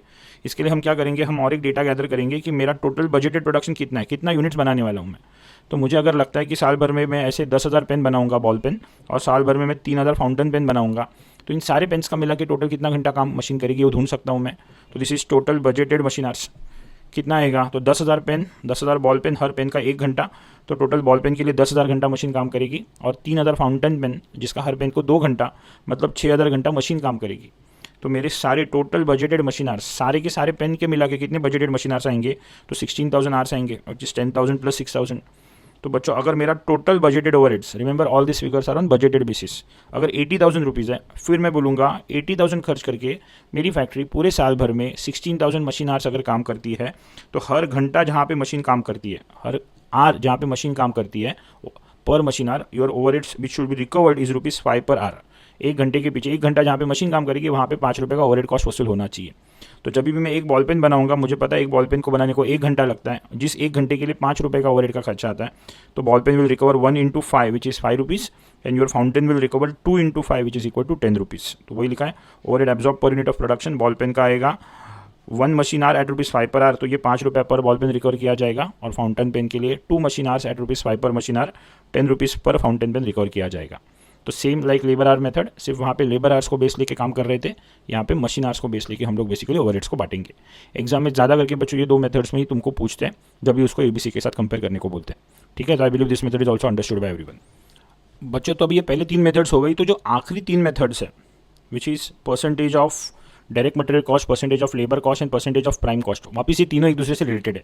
समझ जाओ, पर यूनिट मेथड एक अलग कैटेगरी है, लेबर आर और मशीन आर रेट एक अलग कैटेगरी है, क्योंकि यहाँ पे हम लोग आर्स को बेस लेके बांटते हैं, उधर लेबर आर्स को बेस लेके, यहाँ पे मशीन आर्स को बेस लेके। वैसे ये तीनों जो कैटेगरी है, percentage of material cost, percentage of labour cost या परसेंटेज ऑफ प्राइम कॉस्ट, ये आखिरी कैटेगरी है जहाँ पे हम कॉस्ट को, रुपीज़ की cost is something which is express in रूपी टर्म्स। ये दोनों मेथड में आर टर्म्स में डेटा होता था, इसके अंदर बच्चों रुपीज़ टर्म्स में डेटा होगा। परसेंटेज ऑफ मटेरियल कॉस्ट में मटेरियल की कॉस्ट की फिगर होगी, लेबर कॉस्ट में लेबर कॉस्ट की फिगर होगी, जबकि prime cost is nothing but as everyone knows material cost plus labour cost. तो यहाँ पे रुपीज़ में जो फिगर दी है मटेरियल की, लेबर की, या दोनों की मिला के, उनको बेस लेके हम बांटेंगे। तो ये बच्चों ये मेथड्स एप्लीकेबल कहाँ पे होती है? ये सारी मेथड्स एप्लीकेबल कहाँ पे होती है? ये वहाँ पे एप्लीकेबल होती है जहाँ पे उस चीज़ की शॉर्टेज हो, मतलब परसेंटेज ऑफ मटेरियल कॉस्ट में मटेरियल की शॉर्टेज होगी, लेबर कॉस्ट में लेबर की शॉर्टेज होगी, और जब भी प्राइम कॉस्ट की बात करेंगे तो दोनों की शॉर्टेज होगी। तो क्या मेथड ये सोचती है, इसका सोचने का तरीका कैसा है? ये बोलता है कि जैसे for example when we talk of say percentage of material cost, ये बेसिकली उन ऑर्गेनाइजेशंस को एप्लीकेबल होती है जहाँ पे मटेरियल इजीली मिलता नहीं है, मटेरियल की शॉर्टेज है। करेक्ट, जैसे बहुत सारे इंपोर्टेड मटेरियल्स होते हैं, उनको इजीली हम इंडिया में इंपोर्ट नहीं कर सकते। करेक्ट, तो उसका मटेरियल का शॉर्टेज, और उस मटेरियल से हम मल्टीपल प्रोडक्ट्स बना सकते हैं। तो ऑब्वियसली हम सारा का सारा प्रोडक्ट नहीं बना पा रहे हैं, बिकॉज हमारे पास उतना मटेरियल ही नहीं है कि हम सारे के सारे प्रोडक्ट्स बनाएं। करेक्ट, तो ऐसे समय पे हम बोलते हैं कि वो प्रोडक्ट जो ज़्यादा मटेरियल यूज़ कर रहा है, वो मटेरियल जिसकी शॉर्टेज है, करेक्ट ना। तो वो प्रोडक्ट जो ज़्यादा मटेरियल यूज़ कर रहा है उसकी जिम्मेदारी होती है कि कंपनी का ज़्यादा और बाकी के कॉस्ट भी बेयर करे, और एट द सेम टाइम उसको उसी प्रोडक्ट की जिम्मेदारी है कि ज़्यादा प्रॉफिट भी कमा के दे। तो वो प्रोडक्ट जो ज़्यादा मटेरियल यूज़ करेगा उसको ज़्यादा ओवरहेड कॉस्ट गिरेगी उसकी सिर के ऊपर, और उसको ज़्यादा सेलिंग प्राइस भी रिकवर करनी है। जबकि कोई प्रोडक्ट कम मटेरियल यूज़ कर रहा है तो that is using less of that shortage of material, तो इसके लिए उसके ऊपर ओवरहेड्स भी कम गिरेंगे और उसकी सेलिंग प्राइस भी कम रहेगी तो भी चलेगा। Which means the product which uses more of that shortage factor has to bear more overhead cost. जो लॉजिकल है, जिस चीज़ की कमी है उसका तुम ज़्यादा ले रहे हो तो तुम्हारे ऊपर जिम्मेदारी भी ज़्यादा ही गिरने वाली है। तुम ध्यान से देखोगे बच्चों तो ये एक तुम्हारी की फैक्टर कंसेप्ट के साथ सीधा सीधा लिंक्ड है। की फैक्टर कंसेप्ट में भी तो वही होता था, we use to calculate contribution per unit of key factor, correct. एक यूनिट ऑफ की फैक्टर जो शॉर्टेज रिसोर्सेज है उसके पीछे कितना कॉन्ट्रीब्यूशन कमाना है वो ढूंढते थे, करेक्ट। और लेट्स डू दैट की फैक्टर से लेबर आर्स, तो एक यूनिट ऑफ लेबर आर के पीछे मेरे को अगर 5 रुपये का कॉन्ट्रीब्यूशन कमाना है तो वो प्रोडक्ट जो 2 घंटे लगा रहा था उसको 10 का कॉन्ट्रीब्यूशन कमाना है, और जो 3 लगा रहा है आर्स उसको 15 का कॉन्ट्रीब्यूशन कमाना है। विच मीन्स वही कर रहे थे वापस, जो चीज़ की शॉर्टेज है अगर आप उसको ज़्यादा यूज़ कर रहे हो तो आपके ऊपर जिम्मेदारी आ जाती है कि आपको कंपनी को ज़्यादा कमा के देना पड़ेगा, करेक्ट। तो बस फर्क यही है कि इधर परसेंटेज ऑफ मटेरियल कॉस्ट में मटेरियल की शॉर्टेज होगी, लेबर कॉस्ट में लेबर की शॉर्टेज होगी, और प्राइम कॉस्ट में दोनों की शॉर्टेज होगी। तो समझ लेते हैं और फिर उसके एग्जाम्पल भी देख लेते हैं। तो क्या लिखा है देखो, this method is followed by the organisations having shortage of raw material stock. क्यों? क्योंकि हम मेथड कौन सी पढ़ रहे हैं, तो we are learning a method percentage of direct material cost. Material cost method में मटेरियल की शॉर्टेज होगी, where material can be use in different finish products, plus ये मटेरियल मल्टीपल प्रोडक्ट्स में इस्तेमाल किया जा सकता है, करेक्ट। तो ऐसे समय पे उन सारे प्रोडक्ट्स में कॉम्पिटिशन लगी है कि कौन यूज़ करेगा, तो ऑब्वियसली जो ज़्यादा यूज़ करेगा उसको ज़्यादा खर्चा भी बेयर करना है। हियर ओवरहेड्स आर कैलकुलेटेड, कैसे कैलकुलेट करते हैं हम लोग, by absorb by calculating total overheads to be absorbed as a percentage of direct raw materials consume. आप जितना मटेरियल कंज्यूम कर रहे हो उसके सामने आपको कितने ओवरहेड्स एब्जॉर्ब करने हैं उसका एक परसेंटेज निकाला जाएगा, क्योंकि फिगर्स रुपीज़ में तो परसेंटेज बेसिस पे कैलकुलेट करना ईजी है। जब भी फिगर आर्स के टर्म्स में होती थी तो लेबर आर रेट निकालते थे अपन, आर पर आरली रेट निकालते थे। यहाँ पे रुपीज़ में फिगर्स है तो हम लोग परसेंटेज निकालते हैं, तो वही लिखा है। Here overheads are absorb by calculating total overheads to be absorbed as a percentage of direct material consumed by the finished product. In other words, finished product which uses more raw material, वो finished product जो ज़्यादा material use कर रहा है will have to bear more share of the overhead cost, उसको ज़्यादा overhead का cost bear करना पड़ेगा बच्चों। वही लिखा आगे, this is because since there is a shortage of raw material, product which is consuming more raw material has more responsibility of absorbing overall cost and give more profit to the company. आपने ज़्यादा material use किया तो आपको ज़्यादा खर्चा bear करना है और ज़्यादा प्रॉफिट कमा के देना है। This concept is directly linked with the key factor concept use in marginal costing. जैसे हमने बताया मार्जिनल कॉस्टिंग में भी वही कर रहे थे, जिस चीज़ की शॉर्टेज होती थी उसको बेस लेके कॉन्ट्रीब्यूशन निकालते थे। जैसे एग्जांपल के तौर पे देखो, तुमको समझेगा। बोल रहा है in India the foreign trade development and regulation act of 1992 regulates imports of raw material. ये तो सही बात है ना, किसी भी देश में इंपोर्ट कितना कर सकते हो, कौन सा कर सकते हो, इसके ऊपर लॉ होना जरूरी है। क्योंकि अगर आप इंपोर्ट करते हो तो कंपनी के फॉरेन करेंसी रिजर्व्स कम होते हैं उतने, तो आप किसी का भी कितना भी इंपोर्ट नहीं कर सकते। तो इंडिया में ये किसके एक्ट के थ्रू रेगुलेटेड है, तो foreign trade development and regulation act of 1992। ये सिर्फ एग्जाम्पल्स के लिए लिखा है बच्चों, ये सब याद रखना नहीं है। तो under this law there is a ceiling on the maximum amount of sandalwood और chandan which can be imported each year. Pushpa picture देखा ना, पुष्पा, उसमें भी तो वही है, वो चंदन से जुड़ा वही तस्करी की बात करता है वो। तो सैंडलवुड या चंदन बहुत महंगा तरीके का वुड है, उसका इंडिया में लिमिटेड मिलता है, पर उससे बहुत सारे प्रोडक्ट्स बनते हैं बच्चों, बराबर ना। अगरबत्ती बनती है, साबुन बनता है, और भी बहुत सारे प्रोडक्ट्स बनते हैं, छोटी छोटी मूर्तियाँ बना के बेचते हैं। तो इंडिया में ऑब्वियसली जितना चाहिए उतना मिलता नहीं है, तो उसको हम बाहर से इंपोर्ट करते हैं। पर बाहर से इंपोर्ट करते हो इसके ऊपर कंडीशन से, आप अनलिमिटेड इंपोर्ट नहीं कर सकते, करेक्ट। आपको जितने का लाइसेंस मिला उस हिसाब से आप इंपोर्ट कर सकते हो। तो assuming total value of sandalwood imported, हमको कितने का हमने सैंडलवुड इंपोर्ट किया है, हमने 1 लाख रुपए का, बस इसी को इस्तेमाल करके हमको प्रोडक्ट्स बनाने हैं। जबकि हमारी टोटल बजटेड ओवरहेड कॉस्ट से 50,000, मेरे को लग रहा है मेरी फैक्ट्री के ओवरऑल बजटेड ओवरहेड्स कितने 1 लाख रुपीज़ है। तो इससे मुझे क्या दिखता है बच्चों कि 50,000 का ओवरहेड्स को रिकवर करना है उस मटेरियल के थ्रू जिसकी शॉर्टेज है, और उसका सिर्फ कितना रुपए का मटेरियल है, 1 लाख रुपए का मटेरियल है। मतलब जितने का मटेरियल है उसका एक्जैक्टली हाफ मुझे मेरे ओवरहेड्स को रिकवर करना है, correct. overhead absorbed as a percentage of material cost. Overheads, what is overheads as a percentage of material? So overheads is 50, whereas material is rupees 1 lakh. तो it is 50% of material cost 50,000 divided by 1 lakh into 100। Simple words में जितने का material लगा रहा हूँ उसका आधा मेरे को बेसिकली ओवरहेड्स रिकवर करना है। तो किसी प्रोडक्ट ने 100 रुपये का मटेरियल दिया तो उसको 50 रुपये का ओवरहेड्स बेयर करना है, किसी ने 1000 रुपये का मटेरियल दिया तो उसको 500 रुपये का ओवरहेड्स बेयर करने हैं। ऐसे करते करते जहाँ पे 1 लाख रुपये का मैं मटेरियल इस्तेमाल करूँगा उसका आधा 50,000 के मैं ओवरहेड्स रिकवर कर लूँगा। तो वही लिखा है, assuming we produce 2 products by using sandalwood. ये सैंडलवुड को इस्तेमाल करके 2 प्रोडक्ट बनाते हैं हम लोग, एक सैंडलवुड पाउडर और लेट्स से सैंडलवुड की अगरबत्ती जिसको इंसेंस स्टिक करके बोला जाता है। पाउडर के एक पैकेट के पीछे सैंडलवुड कितने का लगता है, मटेरियल कितने का लगता है, तो 100 रुपये का मटेरियल लगता है। तो रूल के हिसाब से हमने क्या ढूंढा है कि जितने का मटेरियल लग रहा है उसका आधा, जितने का मटेरियल लग रहा है उसका 50% ओवरहेड्स रिकवर करना है। तो इसने 100 रुपये का बेसिकली मटेरियल लगाया तो इसको 100 रुपये का 50%, 50 रुपये का बेसिकली इसको ओवरहेड एब्जॉर्ब करना पड़ेगा। किसको? सैंडलवुड पाउडर को। जबकि जो अगरबत्ती है, इंसेंस स्टिक है, उसने अगर 60 रुपये का अगर मटेरियल लिया तो उसको 60 का 50%, 30 रुपीज़ पर बॉक्स के हिसाब से इसको ओवरहेड्स बेयर करने पड़ेंगे। तो बच्चों इस तरीके से हम जितना आप मटेरियल यूज़ करोगे उसका एक सर्टन परसेंटेज हमने पहले निकाल के रखा था, उतना आपको बेसिकली क्या करना पड़ेगा, ओवरहेड्स को रिकवर करना पड़ेगा। तो ये मेथड में हम लोग मटेरियल कॉस्ट को बेस लेके उसका परसेंटेज निकालते हैं, ओवरहेड्स से परसेंटेज ऑफ मटेरियल कॉस्ट निकालते हैं और उस हिसाब से हम हमारे ओवरहेड्स को डिस्ट्रीब्यूट करते हैं। I hope the fourth method is also understood properly by everyone. तो बच्चों जैसे percentage of direct material cost था, वैसे ही अगला मेथड है वो है percentage of direct labour cost, बराबर ना। मतलब ही वापस यहाँ पे भी क्या करेंगे, हम लोग कॉस्ट को बेस लेके बांटेंगे, पर यहाँ पे किस चीज़ को बेस ले रहे हैं हम लोग, तो it is percentage of labour cost. मतलब यहाँ पे हम लेबर की जो जितनी कॉस्ट हुई है उसका परसेंटेज निकालेंगे। मतलब will calculate overhead to be absorbed as a percentage of labour cost और उसको बेस लेके हम हमारे ओवरहेड्स को बांटेंगे। तो जाहिर सी बात है बच्चों, यहाँ पे हम लेबर कॉस्ट को इसके लिए बेस क्यों ले रहे हैं, जैसे मटेरियल कॉस्ट में मटेरियल की शॉर्टेज थी, वैसे लेबर कॉस्ट में किसकी शॉर्टेज होगी, तो लेबर की शॉर्टेज होगी। तो ऐसा कहाँ पे हो सकता है, तो बच्चों ऐसी कुछ इंडस्ट्रीज होती है जहाँ पे स्किल्ड लेबर जो लगता है काम करने के लिए, उसकी बहुत एक्यूट शॉर्टेज होती है। मतलब वर्कर ही नहीं है, इसके लिए काम अटक जाता है, करेक्ट। तो वर्कर्स के पास लिमिटेड टाइम है और काम बहुत सारा है और हम सारे के सारे काम नहीं कर पा रहे। ऐसे समय पे फिर वर्कर्स जहाँ पे अपना समय देते हैं और उस हिसाब से जहाँ पे अपनी लेबर कॉस्ट रिकवर करते हैं, उस हिसाब से हम बेसिकली उस प्रोडक्ट के ऊपर हम ओवरहेड्स भी बांट देते हैं। मतलब the product which bears more labour cost has to bear more overhead cost because that product is using that labour which is in shortage. जिस चीज़ की शॉर्टेज है उसको अगर वो इस्तेमाल कर रहा है, तो जो प्रोडक्ट ज़्यादा लेबर कॉस्ट बेयर कर रहा है, मतलब ज़्यादा उस स्किल्ड लेबर को उसने इस्तेमाल किया है, तो उस प्रोडक्ट की जिम्मेदारी होती है कि उसके ऊपर ज़्यादा ओवरहेड्स की भी कॉस्ट गिरे और उसको ज़्यादा सेलिंग प्राइस रिकवर करनी चाहिए। तो जहाँ पे वर्कर्स की शॉर्टेज हो, करेक्ट, और लेबर्स बहुत लिमिटेड सप्लाई में अवेलेबल है, जहाँ पे वर्कर्स की इजीली अवेलेबिलिटी नहीं है, वहाँ पे हम लेबर कॉस्ट को बेस लेके आंसर कैलकुलेट कर सकते हैं बच्चों। और अगर लेबर का रेट पर आर सेम है तो direct labour hour rate method हो या percentage of labour cost method हो, आंसर दोनों का सेम ही आएगा। मैं रिपीट कर रहा हूँ, जहाँ पे लेबर का रेट पर आर सेम हो वहाँ पे percentage of labour cost follow करो या direct labour hour rate method follow करो, दोनों का आंसर सेम ही आएगा। बात करेंगे हम इसके बारे में बाद में आगे। पहले हम इस मेथड को समझ लेते हैं एक बार, वो क्या बोल रहा है। वो बोल रहा है in some industries there is always a shortage of the availability of skilled labour. Skilled labour की हमेशा शॉर्टेज होती है, correct. Their production is always constrained due to the lack of availability of skilled workforce न होने की वजह से काम अटक जाता है किसी इंडस्ट्री में। ऐसी ऑर्गेनाइजेशन ये मेथड फॉलो करती है। तो अगर आप ऐसा काम कर रहे हो जहाँ पे वर्कर्स की अवेलेबिलिटी ही नहीं है और वर्कर कम होने की वजह से आपका काम अटक रहा है, तभी आपको ये मेथड फॉलो करनी चाहिए। तो लिखा here overheads are absorbed by calculating total overheads to be absorbed as a percentage of direct wages. जैसे उधर डायरेक्ट मटेरियल था, यहाँ पे ओवरहेड्स का परसेंटेज निकालते हैं as a percentage of direct wage cost incurred for the finish product. In other words, finish product which incurs maximum labour cost, जो product ज़्यादा लेबर कॉस्ट बेयर करता है, will have to bear maximum share of overheads. उसको ज़्यादा overhead का खर्चा भी bear करना पड़ेगा। अब ज़्यादा लेबर कॉस्ट आपके ऊपर इनकर हो रही है तो आपके ऊपर ज़्यादा ओवरहेड्स भी गिरेंगे। If the product incurs maximum labor cost, it means it requires skilled labor time and the craftsmanship and hence should also bear more overhead cost and yield more revenue. आप अगर ज़्यादा लेबर कॉस्ट इनकर हो रहा है, मतलब आप उस craftsman को ज़्यादा इस्तेमाल कर रहे हो जिसके पास समय नहीं है, तभी ऐसे समय पे आपको बेसिकली आपने उसका ज़्यादा समय यूज़ किया तो आपको ज़्यादा ओवरहेड भी बेयर करना पड़ेगा और आपकी सेलिंग प्राइस भी ज़्यादा होनी चाहिए। एग्जाम्पल के थ्रू समझ के चलते हैं बच्चों। जब भी गणपति का सीज़न होता है तुम देखोगे रात भर बैठ के लोग काम करते हैं। इतनी सारी मूर्तियाँ होती है जिनके ऊपर इनको काम करना होता है, जबकि उनके पास ये कोई भी काम नहीं कर सकता बच्चों। बेसिक कलरिंग कोई भी कर लेगा, पर जो गणपति की मूर्ति का आँखा का जो बेसिकली आइस से जुड़ा हुआ जो नक्शी काम होता है, ये बहुत स्किल्ड काम है। ये किसी से भी होने वाला नहीं है। ये स्पेसिफिकली ये वही लोग कर सकते हैं जिनके पास उस लेवल की स्किल है। तो उसी को एग्जाम्पल लेके हम समझते हैं।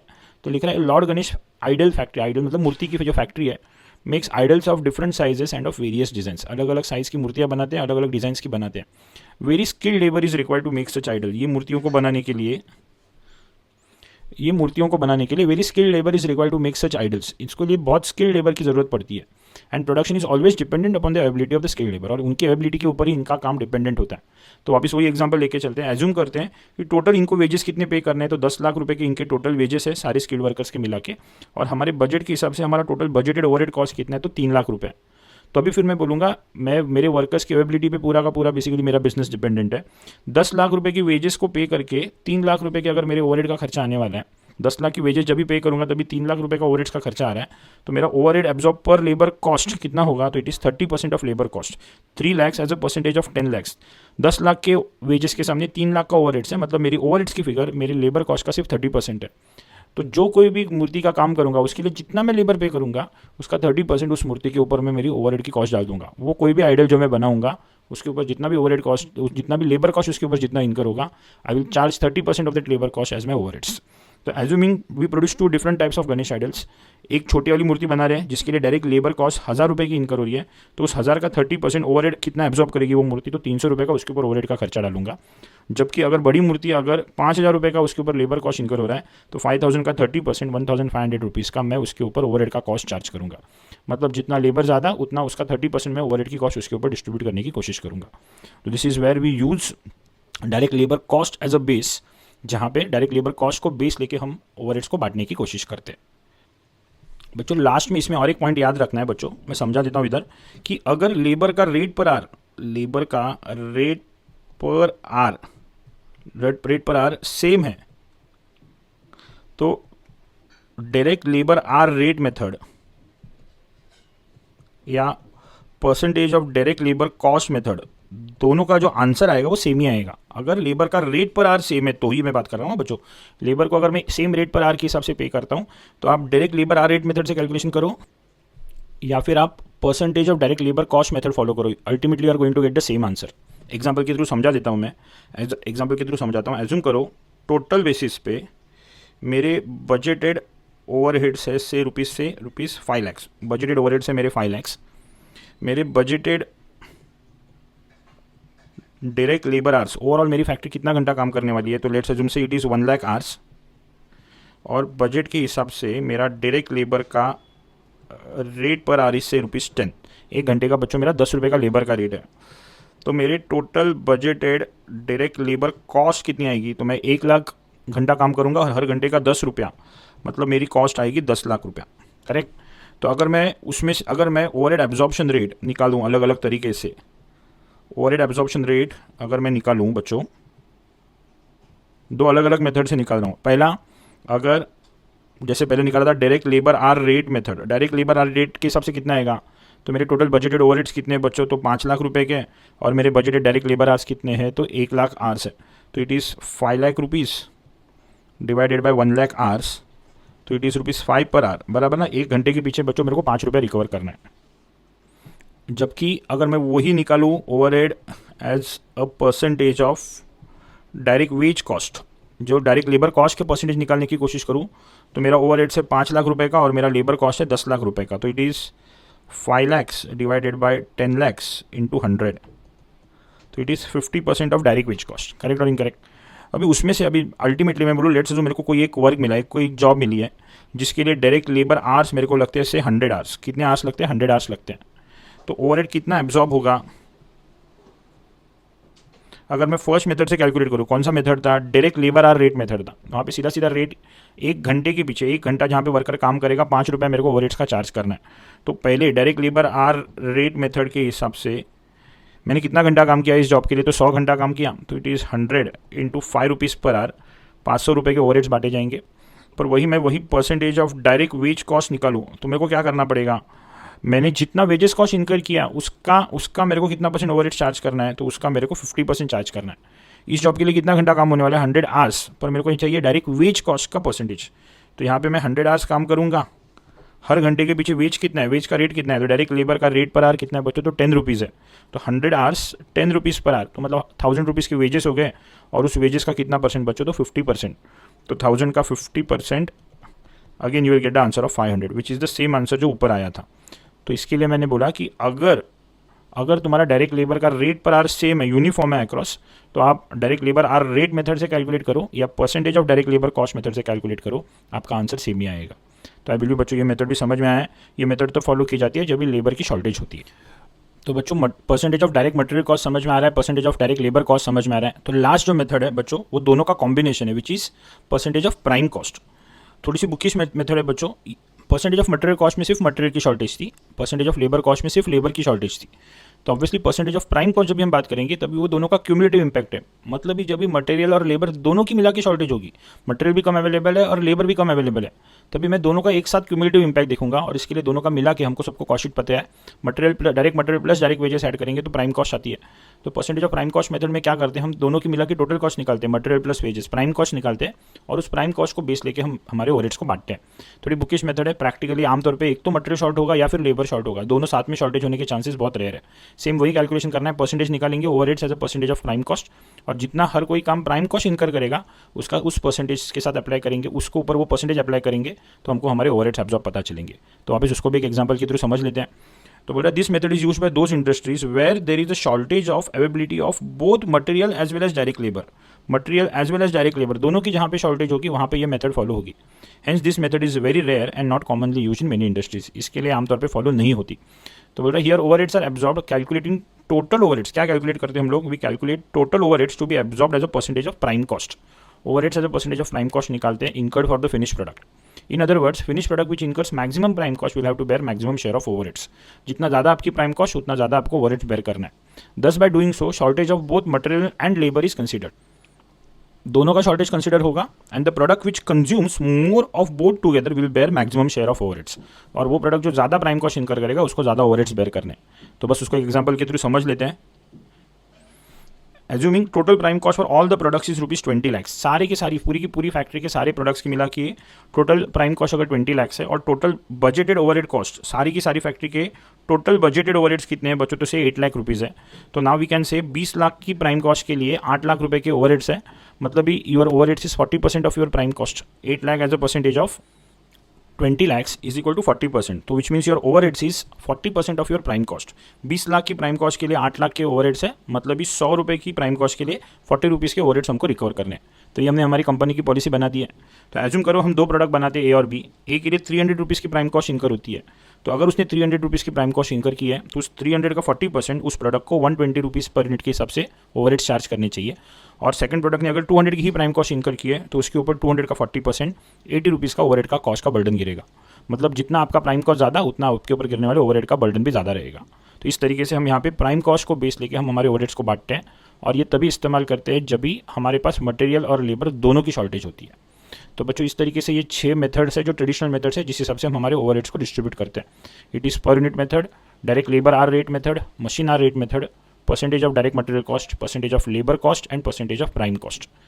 अच्छा, आपको कौन सी मेथड कब फॉलो करनी चाहिए, तो बच्चों जैसे मैंने स्टार्टिंग में बताया था आपके काम करने के तरीके के ऊपर डिपेंड करेगी कि आपके लिए सही मेथड कौन सी है।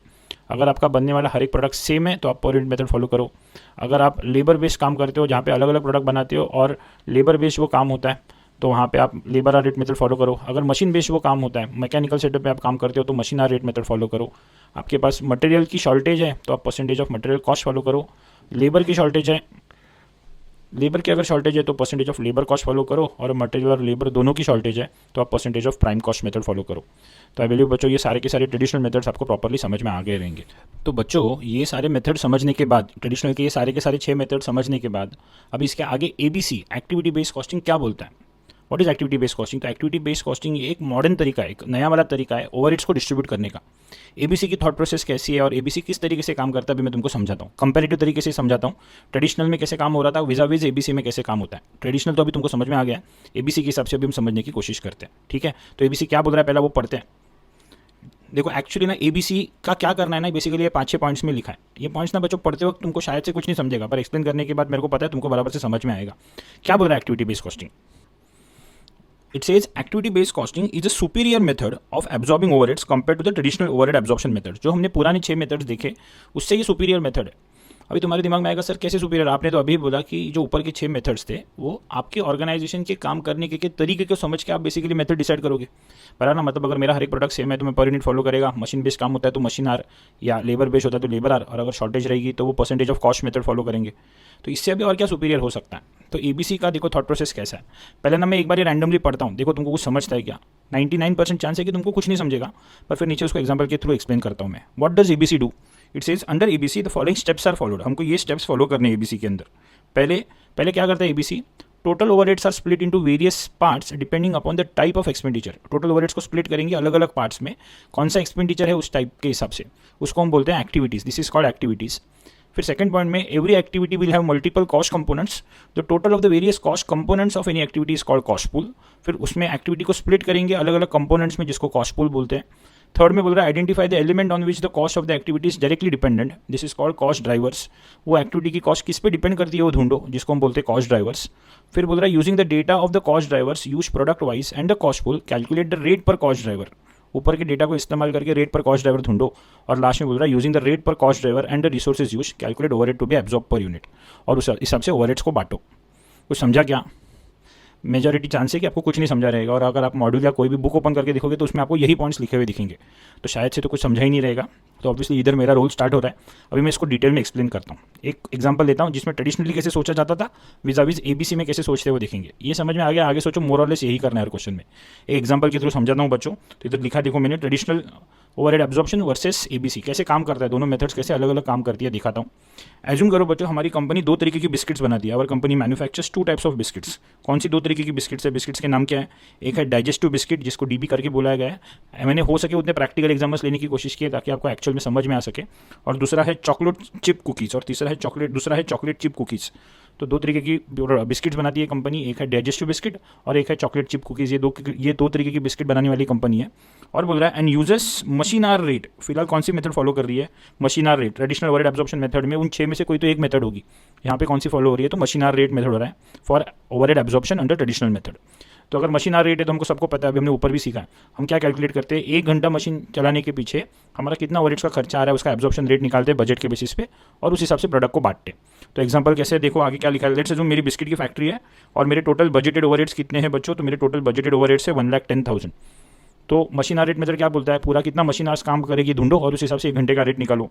तो मैंने बजट बनाया, मुझे क्या पता चलता है? डाइजेस्टिव बिस्किट्स का और चॉकलेट चिप कुकीज़ का कितना बजटेड प्रोडक्शन होगा। तो मुझे लगता है इस पीरियड में, इस साल भर में हम 12,000 पैकेट बनाएंगे डीबी के, और मशीन आर्स पर पैकेट, एक पैकेट को बनाने के लिए 1 घंटे का समय लगता है। वैसे ही हम चॉकलेट चिप के 5,000 पैकेट बनाएंगे जिसके हर पैकेट को बनाने के लिए 2 घंटा मशीन पे काम किया जाता है। तो traditional machine hour rate method क्या बोलेगा? प्रोडक्ट्स कौन से हैं? डीबी और सीसीसी। बजटेड पैकेट्स कितने हैं? तो इसके 12,000 पैकेट्स बेचने हैं और इसके 5,000 पैकेट्स बेचने हैं। हर प्रोडक्ट को कितना समय मशीन पे लगता है? तो इसको 1 घंटा और इसको 2 घंटे। तो मेरे को 12,000 पैकेट्स के लिए, डीबी के लिए टोटल 12,000 मशीन आवर्स काम करना पड़ेगा, और सीसीसी के लिए 5,000 इंटू 2 10,000 आवर्स काम करना पड़ेगा। तो total budgeted machine hours becomes 12 + 10 22,000। Assuming मेरे टोटल बजटेड ओवरहेड्स है 1,10,000 के, तो मेरा ओवरहेड एब्जॉर्प्शन रेट पर machine our work becomes 5 per our. 1 घंटे की मशीन चलाने के पीछे मेरा 5 रुपये का बच्चों खर्चा आएगा। हर 1 घंटा जहाँ पे मशीन चलती है वहाँ पे मेरे 5 रुपये का ओवरहेड्स का खर्चा है। ये मैंने बजटेड बेसिस पे कैलकुलेट करके रखा है। तो जब भी मैं मेरी हर एक प्रोडक्ट की कॉस्ट निकालने की कोशिश करेगा एब्जॉर्प्शन कॉस्टिंग के हिसाब से, 1 घंटे के 5 रुपये के हिसाब से चार्ज करूँगा। डाइजेस्टिव बिस्किट के एक पैकेट को 1 घंटा लगता है और 1 घंटे का 5 रुपये है, तो the cost charge to it will be 1 hour at ₹5 per our. इसका 5 रुपये का ओवरहेड कॉस्ट आएगा। और चॉकलेट चिप कुकीज़ के 2 घंटे, हर घंटे का 5 रुपये के हिसाब से इसको 10 रुपये का खर्चा देना पड़ेगा। तो ये हमने किया, जैसे हम लोग इसके पहले भी देखे थे मशीन आर रेट मेथड में। इस तरीके से काम होगा जब भी हम ट्रेडिशनल कॉस्टिंग के हिसाब से काम करेंगे। तो ये ट्रेडिशनल कॉस्टिंग तो बच्चों सबको समझ में आता है, इंटर में भी पढ़ा था, अभी भी हमने इसके पहले देखा था। अभी एबीसी मेथड क्या बोलता है ये देखते जाएंगे। ऊपर के जो पॉइंट्स लिखे वही पढ़ूंगा और उसको अभी मैं समझाऊंगा, ध्यान से सुनते जाना। चलो अभी एबीसी क्या बोलता है। सबसे पहला पॉइंट बोलता है total overheads are split into various parts depending upon the type of expenditure. ये जो आपकी टोटल ओवरहेड्स है उसको स्प्लिट करो, कौन सी चीज़ों पे खर्चा हो रहा है उसके एक्सपेंडिचर के टाइप से के हिसाब से स्प्लिट करो, जिसको हम बोलते हैं टेक्निकल लैंग्वेज में activities. It is called as activities. तो बच्चों हमारे टोटल बजटेड फैक्ट्री ओवरहेड्स कितने थे? तो 1,10,000 थे।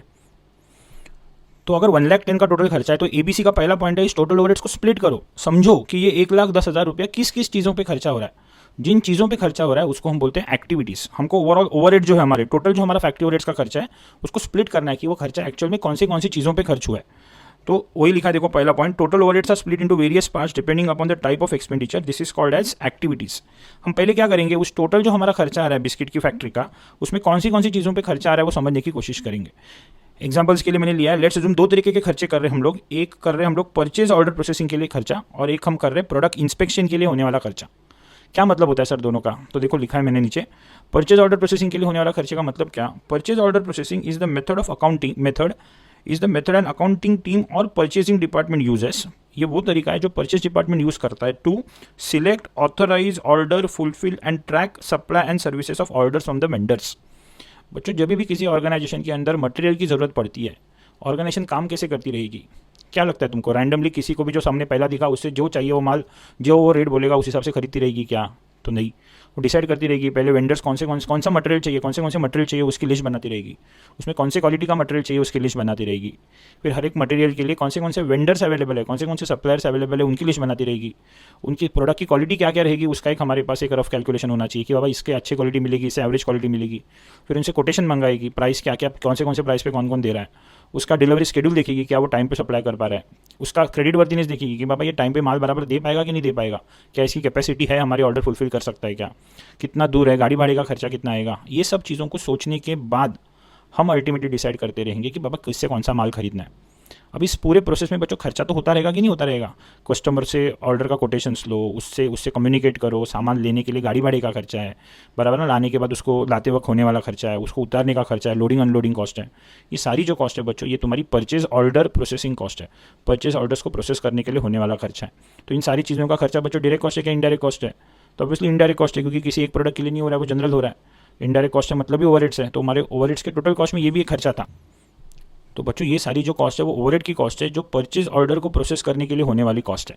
तो जो सारे खर्चे जो परचेज ऑर्डर से जुड़े हुए हैं, purchase order processing can be called as an activity, क्योंकि ये वो एक काम है जिससे जुड़े हुए सारे के सारे खर्चे।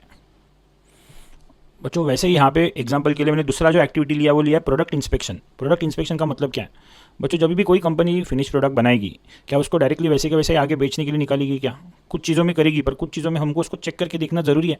जैसे अगर मेरी बल्ब मैन्युफैक्चरिंग कंपनी है तो क्या बराबर वो बल्ब अच्छी क्वालिटी का बनाए क्या नहीं बनाए पता होना चाहिए, वरना हम पूरा गाड़ी वाड़े का खर्चा करेंगे, भेजेंगे उसको और आगे जाके पता चला उधर चल ही नहीं रहा है तो फिर मेरा तो पूरा पैसा वेस्ट चला जाएगा उसमें। वैसे ही बच्चों अगर कोई बिस्किट बनाने वाली कंपनी है तो उसको ये भी तो देखना चाहिए कि बाबा बराबर अच्छी क्वालिटी का बिस्किट बनाए कि नहीं बनाए, वो टूटा तो नहीं है ना, उसका क्रंचीनेस सही है क्या नहीं है, पैकिंग सही हुई है क्या नहीं हुई है, ये सारी चीज़ें जो आने वाली है ये प्रोडक्ट इंस्पेक्शन के अंदर आती है। तो ऑब्वियसली इन सारी चीज़ों पे भी तो खर्चा होगा, तो ये भी एक दूसरा तरीके के काम है जिसके ऊपर हमारा खर्चा हो रहा है। तो जिन जिन कामों पे हमारा खर्चा होता है उसको हम बोलते हैं एक्टिविटी। तो यहाँ पे मैंने एग्जांपल के लिए एज्यूम किया कि दो ही तरीके के हम काम कर रहे हैं जहाँ पे ओवरहेड्स का खर्चा हो रहा है, एक है परचेज ऑर्डर प्रोसेसिंग और एक है प्रोडक्ट इंस्पेक्शन। तो प्रोडक्ट इंस्पेक्शन का मतलब भी लिखा है, और product inspection refers to systematic process of checking the quality of the product. हम यहाँ पे क्या कर रहे हैं, प्रोडक्ट की क्वालिटी को चेक कर रहे हैं based on the specific set of standards in terms of its quality, appearance and ability to meet the buyers requirement. ये प्रोडक्ट क्वालिटेटिव होना चाहिए, ये दिखने में भी अच्छा होना चाहिए और ये बायर की ज़रूरत भी पूरी करनी चाहिए। तो हम क्या करते हैं बच्चों, हमने यहाँ पे एज्यूम किया कि दो ही तरीके की एक्टिविटीज़ है, एक्चुअल में से ज़्यादा भी रहेंगी बराबर ना। तो सबसे पहला एबीसी क्या करता है, जो टोटल तुम्हारा ओवरहेड का खर्चा हो रहा है उसमें वो खर्चा कौन सी चीज़ों पे हो रहा है वो समझने की कोशिश करता है। एक बार ये आपने निकाल लिया, फिर एबीसी के अंदर what is the second step, every activity will have multiple cost components. एक एक्टिविटी के अंदर बहुत सारी चीज़ों पे खर्चा होगा बच्चों। The total of the various cost components of any activity is called cost pool. तो आप क्या करते हो, उस एक्टिविटी से जुड़े हुए सारे खर्चों को एक साथ ऐड करते हो और उनको सबको मिला के बोलते हो बच्चों कॉस्ट पूल। एग्जाम्पल, इसी एग्जाम्पल को आगे एक्सटेंड करते हैं।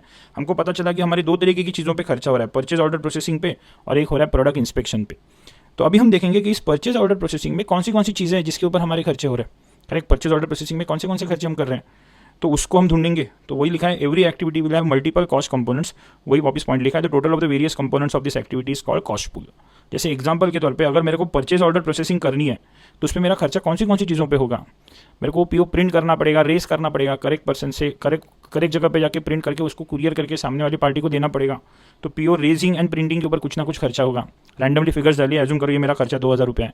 फिर उसको करेक्ट पर्सन से कोई भी बोलेगा माल मंगाना तो नहीं मंगा सकता, तो ऐसा सिस्टम बनाना पड़ेगा जहाँ पे वो हायरार्की बराबर मेंटेन हो, रिक्वायरमेंट एक रेस करे, दूसरा अप्रूवल करे, तो सिस्टम का भी कुछ खर्चा होगा। तो दैट इज पीओ अप्रूवल से जुड़ा हुआ खर्चा। एज्यूम करो वो 3000 है। चलो अभी सामान मंगा लिया तो सामान लाना है ट्रक से, तो ट्रक का खर्चा रहेगा, डिप्रिसिएशन आएगा उसका। तो एज्यूम करो ट्रक का डिप्रिसिएशन का 10,000 रुपये है। फिर ट्रक का जो ड्राइवर है जो सामान लाने का काम कर रहा है उसको पगार रहेगा, एज्यूम करो 25,000 है। फिर ट्रक का पेट्रोल का खर्चा होगा, पेट्रोल डीजल वगैरह जो फ्यूल कॉस्ट है वो से 30,000 है। और फिर माल मंगाने के बाद सिर्फ मंगा के मतलब नहीं है, वो आने के बाद उसको बराबर देखना भी तो चाहिए, वो बराबर वही माल आया है क्या जो हमने मंगाया था। तो आने के बाद उसको चेक करने का वेरिफिकेशन का खर्चा आएगा, तो ये 5,000 रुपये है बराबर ना। तो बच्चों ये सारे के सारे खर्चे मैंने फिगर्स रैंडमली लिए हैं समझाने के लिए, ये तुम्हारे परचेज ऑर्डर की प्रोसेसिंग से जुड़े हुए खर्चे हैं। तो अभी तुम क्या करोगे, इन सारे खर्चों को ऐड करोगे और इनकी टोटल कॉस्ट निकालोगे। तो लेट्स अज्यूम इन सबको अगर ऐड करूंगा तो कितना आएगा, 2000 3000 इज 5 + 10 15 + 25 इज 40 + 30 इज 70 + 5 इज 75। तो मुझे पता चला है कि मेरा परचेज ऑर्डर प्रोसेसिंग पे टोटल मेरा 75,000 रुपीज़ खर्च हुआ है। ये जो 75,000 है इसको हम बोलते हैं कॉस्ट पूल। किसी एक्टिविटी के अंदर जो मल्टीपल खर्चे होते हैं उन सबका जब भी हम टोटल लेते हैं और उन सब खर्चों का टोटल मिला के जो फिगर मिलती है उसको बोला जाता है बच्चों कॉस्ट पूल। समझ में आ रहा है? तो परचेज ऑर्डर प्रोसेसिंग का कॉस्ट पूल आया 75। हमारी और एक एक्टिविटी थी प्रोडक्ट इंस्पेक्शन, हम उसका कॉस्ट पूल लिखेंगे, उसमें कौन से खर्चे आ सकते हैं। तो चेकिंग करने के लिए किसी बंदे को बुला रहे हैं, हम नहीं चेक कर रहे, बाहर वाले को बुला रहे हैं, तो उसका पैसा लेता रहेगा, वो ऑब्वियसली पैसा लेगा। तो इंस्पेक्टर को चार्जेस हम 25,000 पे कर रहे हैं, उसका गाड़ी आने का गाड़ी भाड़े का रीइंबर्समेंट दे रहे हैं, let's assume that is 3,000, plus check करने के लिए जो इक्विपमेंट्स लगेंगे उनका डिप्रिसिएशन आएगा, तो उसका रेंट आएगा, वो आएगा से 7,000। तो इन सबको ऐड करेंगे तो इसका कॉस्ट पूल कितना आ रहा है 35। तो मॉरल ऑफ द स्टोरी, किसी एक्टिविटी के अंदर मल्टीपल खर्चे होते हैं, उन सबके खर्चों का जब भी हम टोटल लेते हैं उन सबको मिला के बोलते हैं cost pool. Very important point now बच्चों, आइडियली हम क्या कर रहे हैं, सारे ओवरहेड्स का स्प्लिट कर रहे हैं। तो इन सारी एक्टिविटीज़ के मिला के जो कॉस्ट पूल आए उनकी टोटल ओवरहेड्स आपकी ओवरऑल ओवरहेड फिगर से मैच करनी चाहिए। जैसे in this case total budgeted factory overheads अगर निकालूं तो ये 75 था और ये 35 था, तो इट इज़ 75 + 35 1,10,000। और ध्यान से देखोगे तो जब भी हमने ट्रेडिशनल मेथड से कैलकुलेट किया था तभी भी हमारे टोटल ओवरहेड से 1,10,000 थे, बराबर ना। ये फिगर उस फिगर से मैच होनी चाहिए, बराबर ना। अल्टीमेटली क्या कर रहे हैं हम, इस 1,10,000 को ही स्प्लिट कर रहे हैं कि कौन सी चीज़ों पे खर्च हुआ। तो सबका मिला के जो ओवरहेड्स है उनकी टोटल तुम्हारी ओवरऑल फैक्ट्री के ओवरहेड्स के साथ मैच करनी चाहिए। फ़र्क बस इतना है कि ट्रेडिशनल के अंदर हम इसको ओवरऑल बेसिस पे बांटते थे, डायरेक्ट 1,10,000 के बेसिस पे रेट ढूंढा हमने। यहाँ पे हम क्या करेंगे, हमने उसको एक्टिविटी वाइज स्प्लिट किया है। हमको पता चला है कि पीओ प्रोसेसिंग पे 75 खर्च हो रहा है और इंस्पेक्शन पे 35 खर्च हो रहा है। टोटल खर्चा अभी भी 1,10,000 ही है। तो बोलो समझ में आया? तो पहले स्टेप में क्या किया हमने, अलग अलग एक्टिविटीज़ अलग अलग एरिया जहाँ पे हम खर्च कर रहे हैं उसको आइडेंटिफाई किया, उसको हमने बोला एक्टिविटीज़। फिर उस हर एक एरिया के अंदर मल्टीपल चीज़ें थी जिन पे हम पैसा खर्च कर रहे थे, तो उन सबको आइडेंटिफाई किया और सबका मिला के टोटल लिया, जिसको हमने बोला कॉस्ट पूल। तो एज ऑफ नाउ मुझे पता है कि परचेज ऑर्डर प्रोसेसिंग पे 75,000 खर्च हो सकता है और प्रोडक्ट इंस्पेक्शन पे हमारा 35 खर्च हो सकता है। रिमेंबर, ये सारी की सारी फिगर्स बजटेड है। I hope it is clear till this point of time. चलो, तो सेकंड स्टेप होने के बाद थर्ड स्टेप में हम क्या करते हैं, वो बोलते हैं identify the element on which the cost of the activity is directly dependent. कौन सी ऐसी चीज़ है जहाँ पे उस एक्टिविटी के खर्चे, वो एक्टिविटी का खर्चा डायरेक्टली डिपेंडेंट है, वो उसको आइडेंटिफाई करो। उस एलिमेंट को बोलते हैं कॉस्ट ड्राइवर्स। मतलब भी वो बोल रहा है कि ये जो तुमने एक्टिविटी आइडेंटिफाई की है, परचेज ऑर्डर प्रोसेसिंग और प्रोडक्ट इंस्पेक्शन, इनके खर्चे कौन सी चीज़ों पे डिपेंड करते हैं वो समझने की कोशिश करो। सब चीज़ें सेम चीज़ों पे डिपेंड नहीं करते, हर एक चीज़ की डिपेंडेंसी किसी ना किसी चीज़ पे होती है। तो पीओ प्रोसेसिंग कॉस्ट किस चीज़ पे डिपेंड करेगी, प्रोडक्ट इंस्पेक्शन कॉस्ट किस चीज़ पे डिपेंड करेगी, इसके बारे में खुद के लिए सवाल पूछो और उसका डेटा गैदर करो। तो जैसे वापस वही लिखा है, देखो, identify the elements on which the cost of the activity is directly dependent, this is called cost drivers. Now what is cost driver, उसका डेफिनेशन भी लिखा है मैंने। A cost driver is the unit that derives the expenses and sets the basis on which the particular cost is to be allocated between the different departments। ये वो basis है जिसके basis पे उस एक्टिविटी की कॉस्ट डिपेंड करती है। Correct, the cost is allocated based on the drivers activity completed in that particular period. तो आपने वो जितना ड्राइवर इस्तेमाल किया रहेगा उस हिसाब से वो कॉस्ट चेंज होने वाली है। तो कॉस्ट ड्राइवर सिंपल वर्ड्स में बच्चों ये वो चीज़ है जिसके ऊपर वो एक्टिविटी का खर्चा डिपेंड करता है। वो एक्टिविटी जिसके बारे में हम अभी बात कर रहे थे ऊपर, जिसके कॉस्ट पूल भी हमने निकाली, वो एक्टिविटी किस चीज़ के ऊपर डिपेंड करती है वो ढूंढो। जैसे अपने इस एग्जांपल में एक था परचेज ऑर्डर प्रोसेसिंग कॉस्ट, बराबर ना। परचेज ऑर्डर मतलब माल मंगाने से लेके लाने तक का खर्चा। तो बच्चों ये किस पे डिपेंड करेगा, तो ऑब्वियस सी बात है बच्चों, क्वेश्चन तुमको डेटा देगा बट आइडियली किस पे डिपेंड करेगा, number of purchase orders raised, आप कितनी बार माल मंगा रहे हो उसके ऊपर वो डिपेंड करता है। आपने अगर एक ही बार माल मंगाया तो फ्यूल का पेट्रोल का खर्चा या ट्रक का डिप्रिसिएशन एक ही बार आएगा, पर आप 10 बार माल मंगाओगे तो आपको वो खर्चा 10 बार करना पड़ेगा। तो परचेज ऑर्डर प्रोसेसिंग कॉस्ट किस पे डिपेंड करेगी, तो आपने कितने number of purchase orders raise किए उस पर डिपेंड करेगी।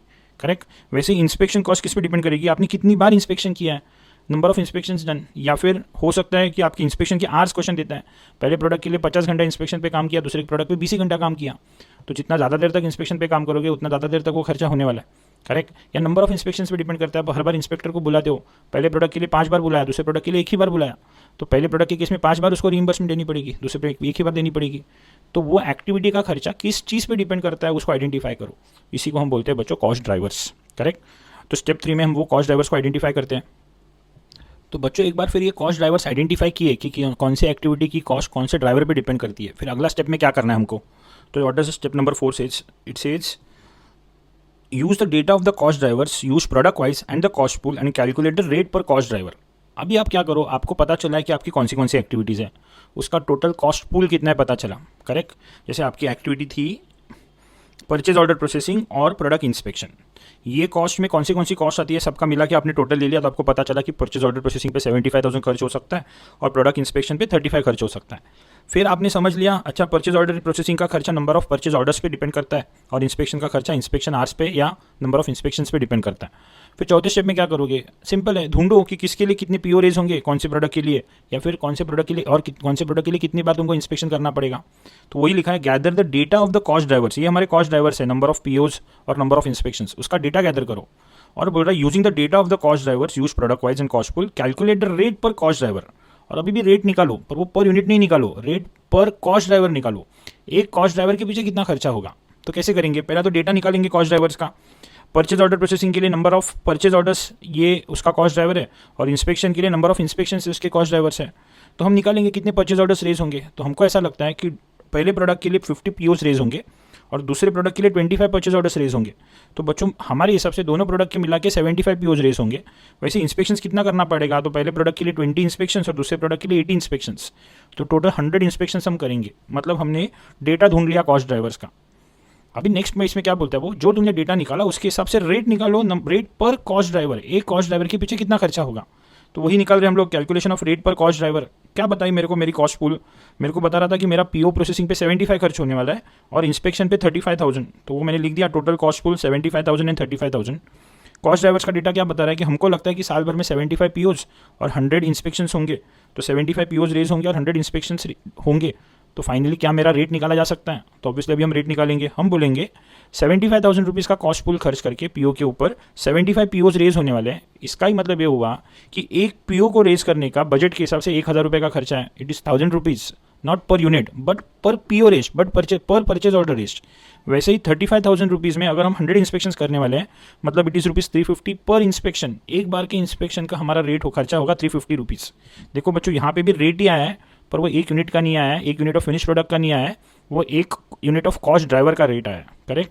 तो अब इसके थ्रू मुझे पता चला है कि एक बार पीओ रेस करूंगा तो 1,000 रुपये खर्च करूंगा, एक बार इंस्पेक्शन करूंगा तो 350 रुपीज़ खर्च होंगे। तो अभी ये निकालने के बाद फाइनल स्टेप में फिर बोलता है using the rate per cost driver and the resources used calculate the overheads to be absorb per unit. वही ऊपर की स्टेप थी कि फाइनली क्या करो, using the rate per cost driver and the resources used calculate the overhead to be absorb per unit. तो कैसे आएगा, तो मुझे मेरे कॉस्ट ड्राइवर का रेट क्या आया था बच्चों, इट वाज 1,000 पर पीओ। कितने पीओज रेज हो रहे थे, तो पहले के लिए 50, तो इट शुड बी 50 इंटू 1,000। दूसरे के लिए 25 पीओज रेज हो रहे हैं, तो इट शुड बी 25 इंटू 1,000। इसके लिए आप ध्यान से देखोगे, सॉरी किधर गया ये रहा।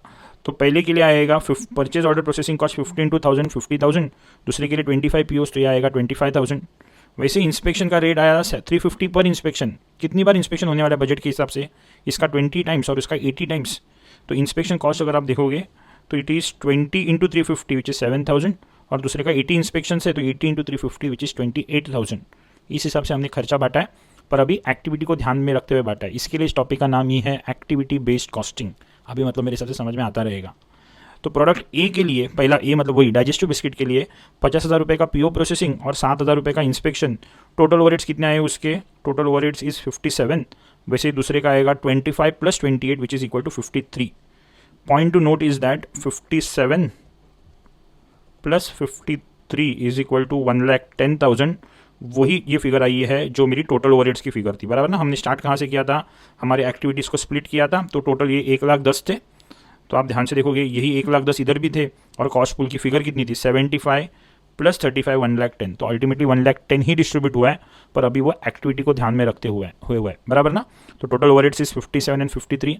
कितने पैकेट्स हम बेचने वाले थे, तो उसके नंबर ऑफ यूनिट्स हमने ऑलरेडी ऊपर लिखे थे। हमारे कितने यूनिट्स हम बेचने वाले थे, इसके 12,000 पैकेट्स और इसके 5,000 पैकेट्स। तो this is 12,000 packets and this is 5,000 packets. तो overhead absorb per unit becomes यहाँ पे आएगा 57 डिवाइडेड बाय 12,000 इट इज़ 4.75 पर पैकेट पहले के लिए और 10.6 पर पैकेट दूसरे के लिए आएगा। This is overhead absorb as per ABC. जबकि आप वही उन दोनों प्रोडक्ट के ट्रेडिशनल के हिसाब से अगर आप उनके ओवरहेड्स देखोगे तो कितने आए थे, पहले वाले को दिए थे हमने, पहले वाले के थे 5 रुपया और दूसरे वाले के थे 10 रुपया, जबकि इधर आया है 5 की जगह पे इसका आया सिर्फ 4.75।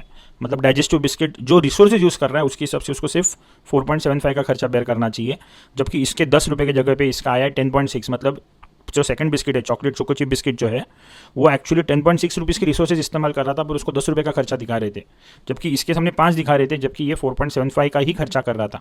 मतलब डाइजेस्टिव बिस्किट को पुराने मेथड के हिसाब से ओवर वैल्यू करके रखा था, क्योंकि उसके ऊपर खर्चा 5 रुपये का डाला गया था, जबकि रियलिटी में तो सिर्फ वो 4.75 का ही खर्चा करवा रहा है। जबकि चॉकलेट चिप में उसको 10 रुपये का दिखाया था, जबकि रियलिटी में वो 10.6 का खर्चा दिखा रहा था। तो कोई किसी के ऊपर अंडर कॉस्टिंग होगा तो किसी के ऊपर ओवर कॉस्टिंग होगा, याद रखना। एबीसी क्या करता है, रिसोर्सेज जो इस्तेमाल करते हो इस हिसाब से सबके ऊपर ओवरहेड्स बांटता है, रादर देन सबको एक फ्लैट रेट से बांटना। बोल रहा है आप कितना प्योर रेज कर रहे हो, आप कितने इंस्पेक्शंस कर रहे हो, उस हिसाब से हम आपके ऊपर खर्चा डालेंगे, सबको सेम खर्चा नहीं डालने वाले हैं। अब ये नहीं बोलो बच्चों कि दोनों का मिला के टोटल सेम आना चाहिए, करेक्ट। ये भी कोई बच्चा सोचता है सर उसका 5 और 10 15 रुपये था, तो इन दोनों का टोटल भी 15 क्यों नहीं आ रहा है। वो इसके लिए नहीं आ रहा है बिकॉज नंबर ऑफ यूनिट्स दोनों के अलग अलग थे। अगर दोनों के नंबर ऑफ बराबर पर यूनिट फिगर तभी कंपेयर होगी जब भी नंबर ऑफ यूनिट सेम होंगे। नंबर ऑफ यूनिट सेम नहीं रहेंगे तो पर यूनिट कंपेयर नहीं होगा। पर एबीसी में याद रखना, अगर एक के ऊपर खर्चा कम गिर रहा है तो दूसरे के ऊपर वही खर्चा ज़्यादा गिरेगा। ओवरऑल खर्चे उतने ही हैं, ये तुम जितने रिसोर्सेज यूज़ करो इस हिसाब से बांट रहा है, जबकि ट्रेडिशनल में सबको वो सेम तरीके से ओवरहेड्स बांटता है। आप कितने भी पीओज रेस करो, कितने भी इंस्पेक्शंस करो, आपके ऊपर उतना ही खर्चा गिरने वाला है जितने आप मशीन आवर्स यूज़ करो। जबकि यहाँ पे ये अच्छी मेथड इसके लिए बिकॉज हर प्रोडक्ट जितने रिसोर्सेज यूज़ करेगा, जितने पीओज आप रेस करोगे उस हिसाब से कंपनी का खर्चा बढ़ रहा है, जितने आप इंस्पेक्शंस करोगे उसके हिसाब से कंपनी का खर्चा बढ़ रहा है। तो आप जितने रिसोर्सेज यूज़ करोगे उस हिसाब से आपको कॉस्ट बेयर करनी चाहिए। तो इस तरीके के क्वेश्चन आते हैं बच्चों, ट्रेडिशनल वर्सेस एबीसी। एबीसी इसका मतलब सबको समझ में आया। पहले एक्टिविटीज़ को आइडेंटिफाई करो, कौन सी कहाँ पे खर्चा हो रहा है, उसके अंदर मल्टीपल कौन सी चीज़ों पे खर्चा हो रहा है उन सबको ऐड करो, जिसको बोलते हैं कॉस्ट पुल। अच्छा सर इस कॉस्ट पुल में क्या है, सारे अलग अलग दिए रहेंगे, आपको ऐड करना है क्या? तो नहीं, ये आपको एग्जाम में याद रखना बच्चों, ये इतना टेंशन लेने की जरूरत नहीं है। मैं आपको एक्सप्लेन करने के लिए बता रहा हूँ। मैं आपको डायरेक्टली ये 75,000 की फिगर दी रहेगी, अलग अलग ऐड नहीं करना है। ये मैं एक्सप्लेन करने के लिए कि एक्चुअल में काम कैसे हो रहा है वो पता होना चाहिए, ठीक है। तो एबीसी क्या करता है, पहले अलग अलग जहाँ पे खर्चे हो रहे हैं उनको आइडेंटिफाई करता है, जिसको हम बोलते हैं एक्टिविटीज़। उसके अंदर जो जगह पे खर्चे हो रहे हैं सबको ऐड करता है, जिसको हम बोलते हैं कॉस्ट पुल। फिर आइडेंटिफाई करता है कि कौन सी चीज़ के ऊपर वो खर्चा डिपेंडेंट है, जिसको हम बोलते हैं कॉस्ट ड्राइवर। फिर उन कॉस्ट ड्राइवर्स का डेटा गैदर करके उनकी टोटल निकालता है, और फिर कॉस्ट पुल की figure divided by cost drivers की जो टोटल आई है उसको डिवाइड करेंगे तो मिलता है रेट पर कॉस्ट ड्राइवर, एक यूनिट ऑफ कॉस्ट ड्राइवर के पीछे कितना खर्चा हो रहा है। और फिर उस रेट को आपने जितने ड्राइवर्स की क्वांटिटी यूज़ की है उसके साथ मल्टीप्लाई करके वो टोटल ओवरहेड्स कॉस्ट निकलता है, और उस हिसाब से ओवरहेड एब्जॉर्प्शन की फिगर निकलता है। तो आई बिलीव बच्चों ये पूरा का पूरा प्रोसेस आपको अच्छे से समझ में आ गया रहेगा, ठीक है ना। एंड में चाहिए तो मैं फिर ये पूरी या फिर अभी इधर तक और भी मेरे को कुछ एक्सप्लेन करना है, पर ये भी इधर तक का जितना अगर तुमको अगर लिखना है तो मैं ऊपर से स्क्रॉल करता है, तुम लोग इसको लिख लेना, ओके। मैं फटाफट स्क्रॉल करते जाता हूँ, तुम लोग पॉज करना और लिख लेना।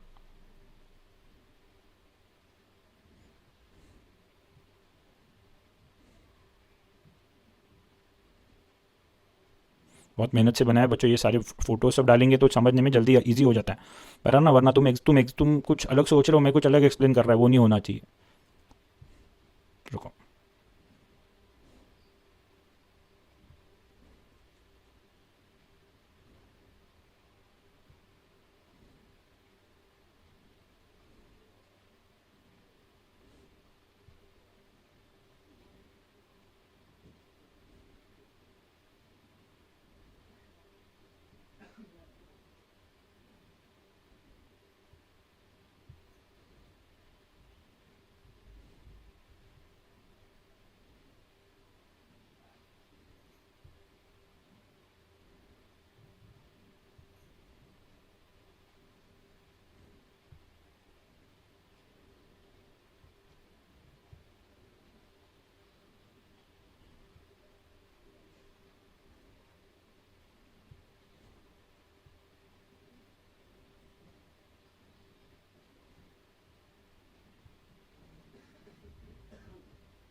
चलो बच्चों ये जो इंट्रोडक्शन का जो लेक्चर है एबीसी का, इसको हम 2 पार्ट्स में पढ़ेंगे।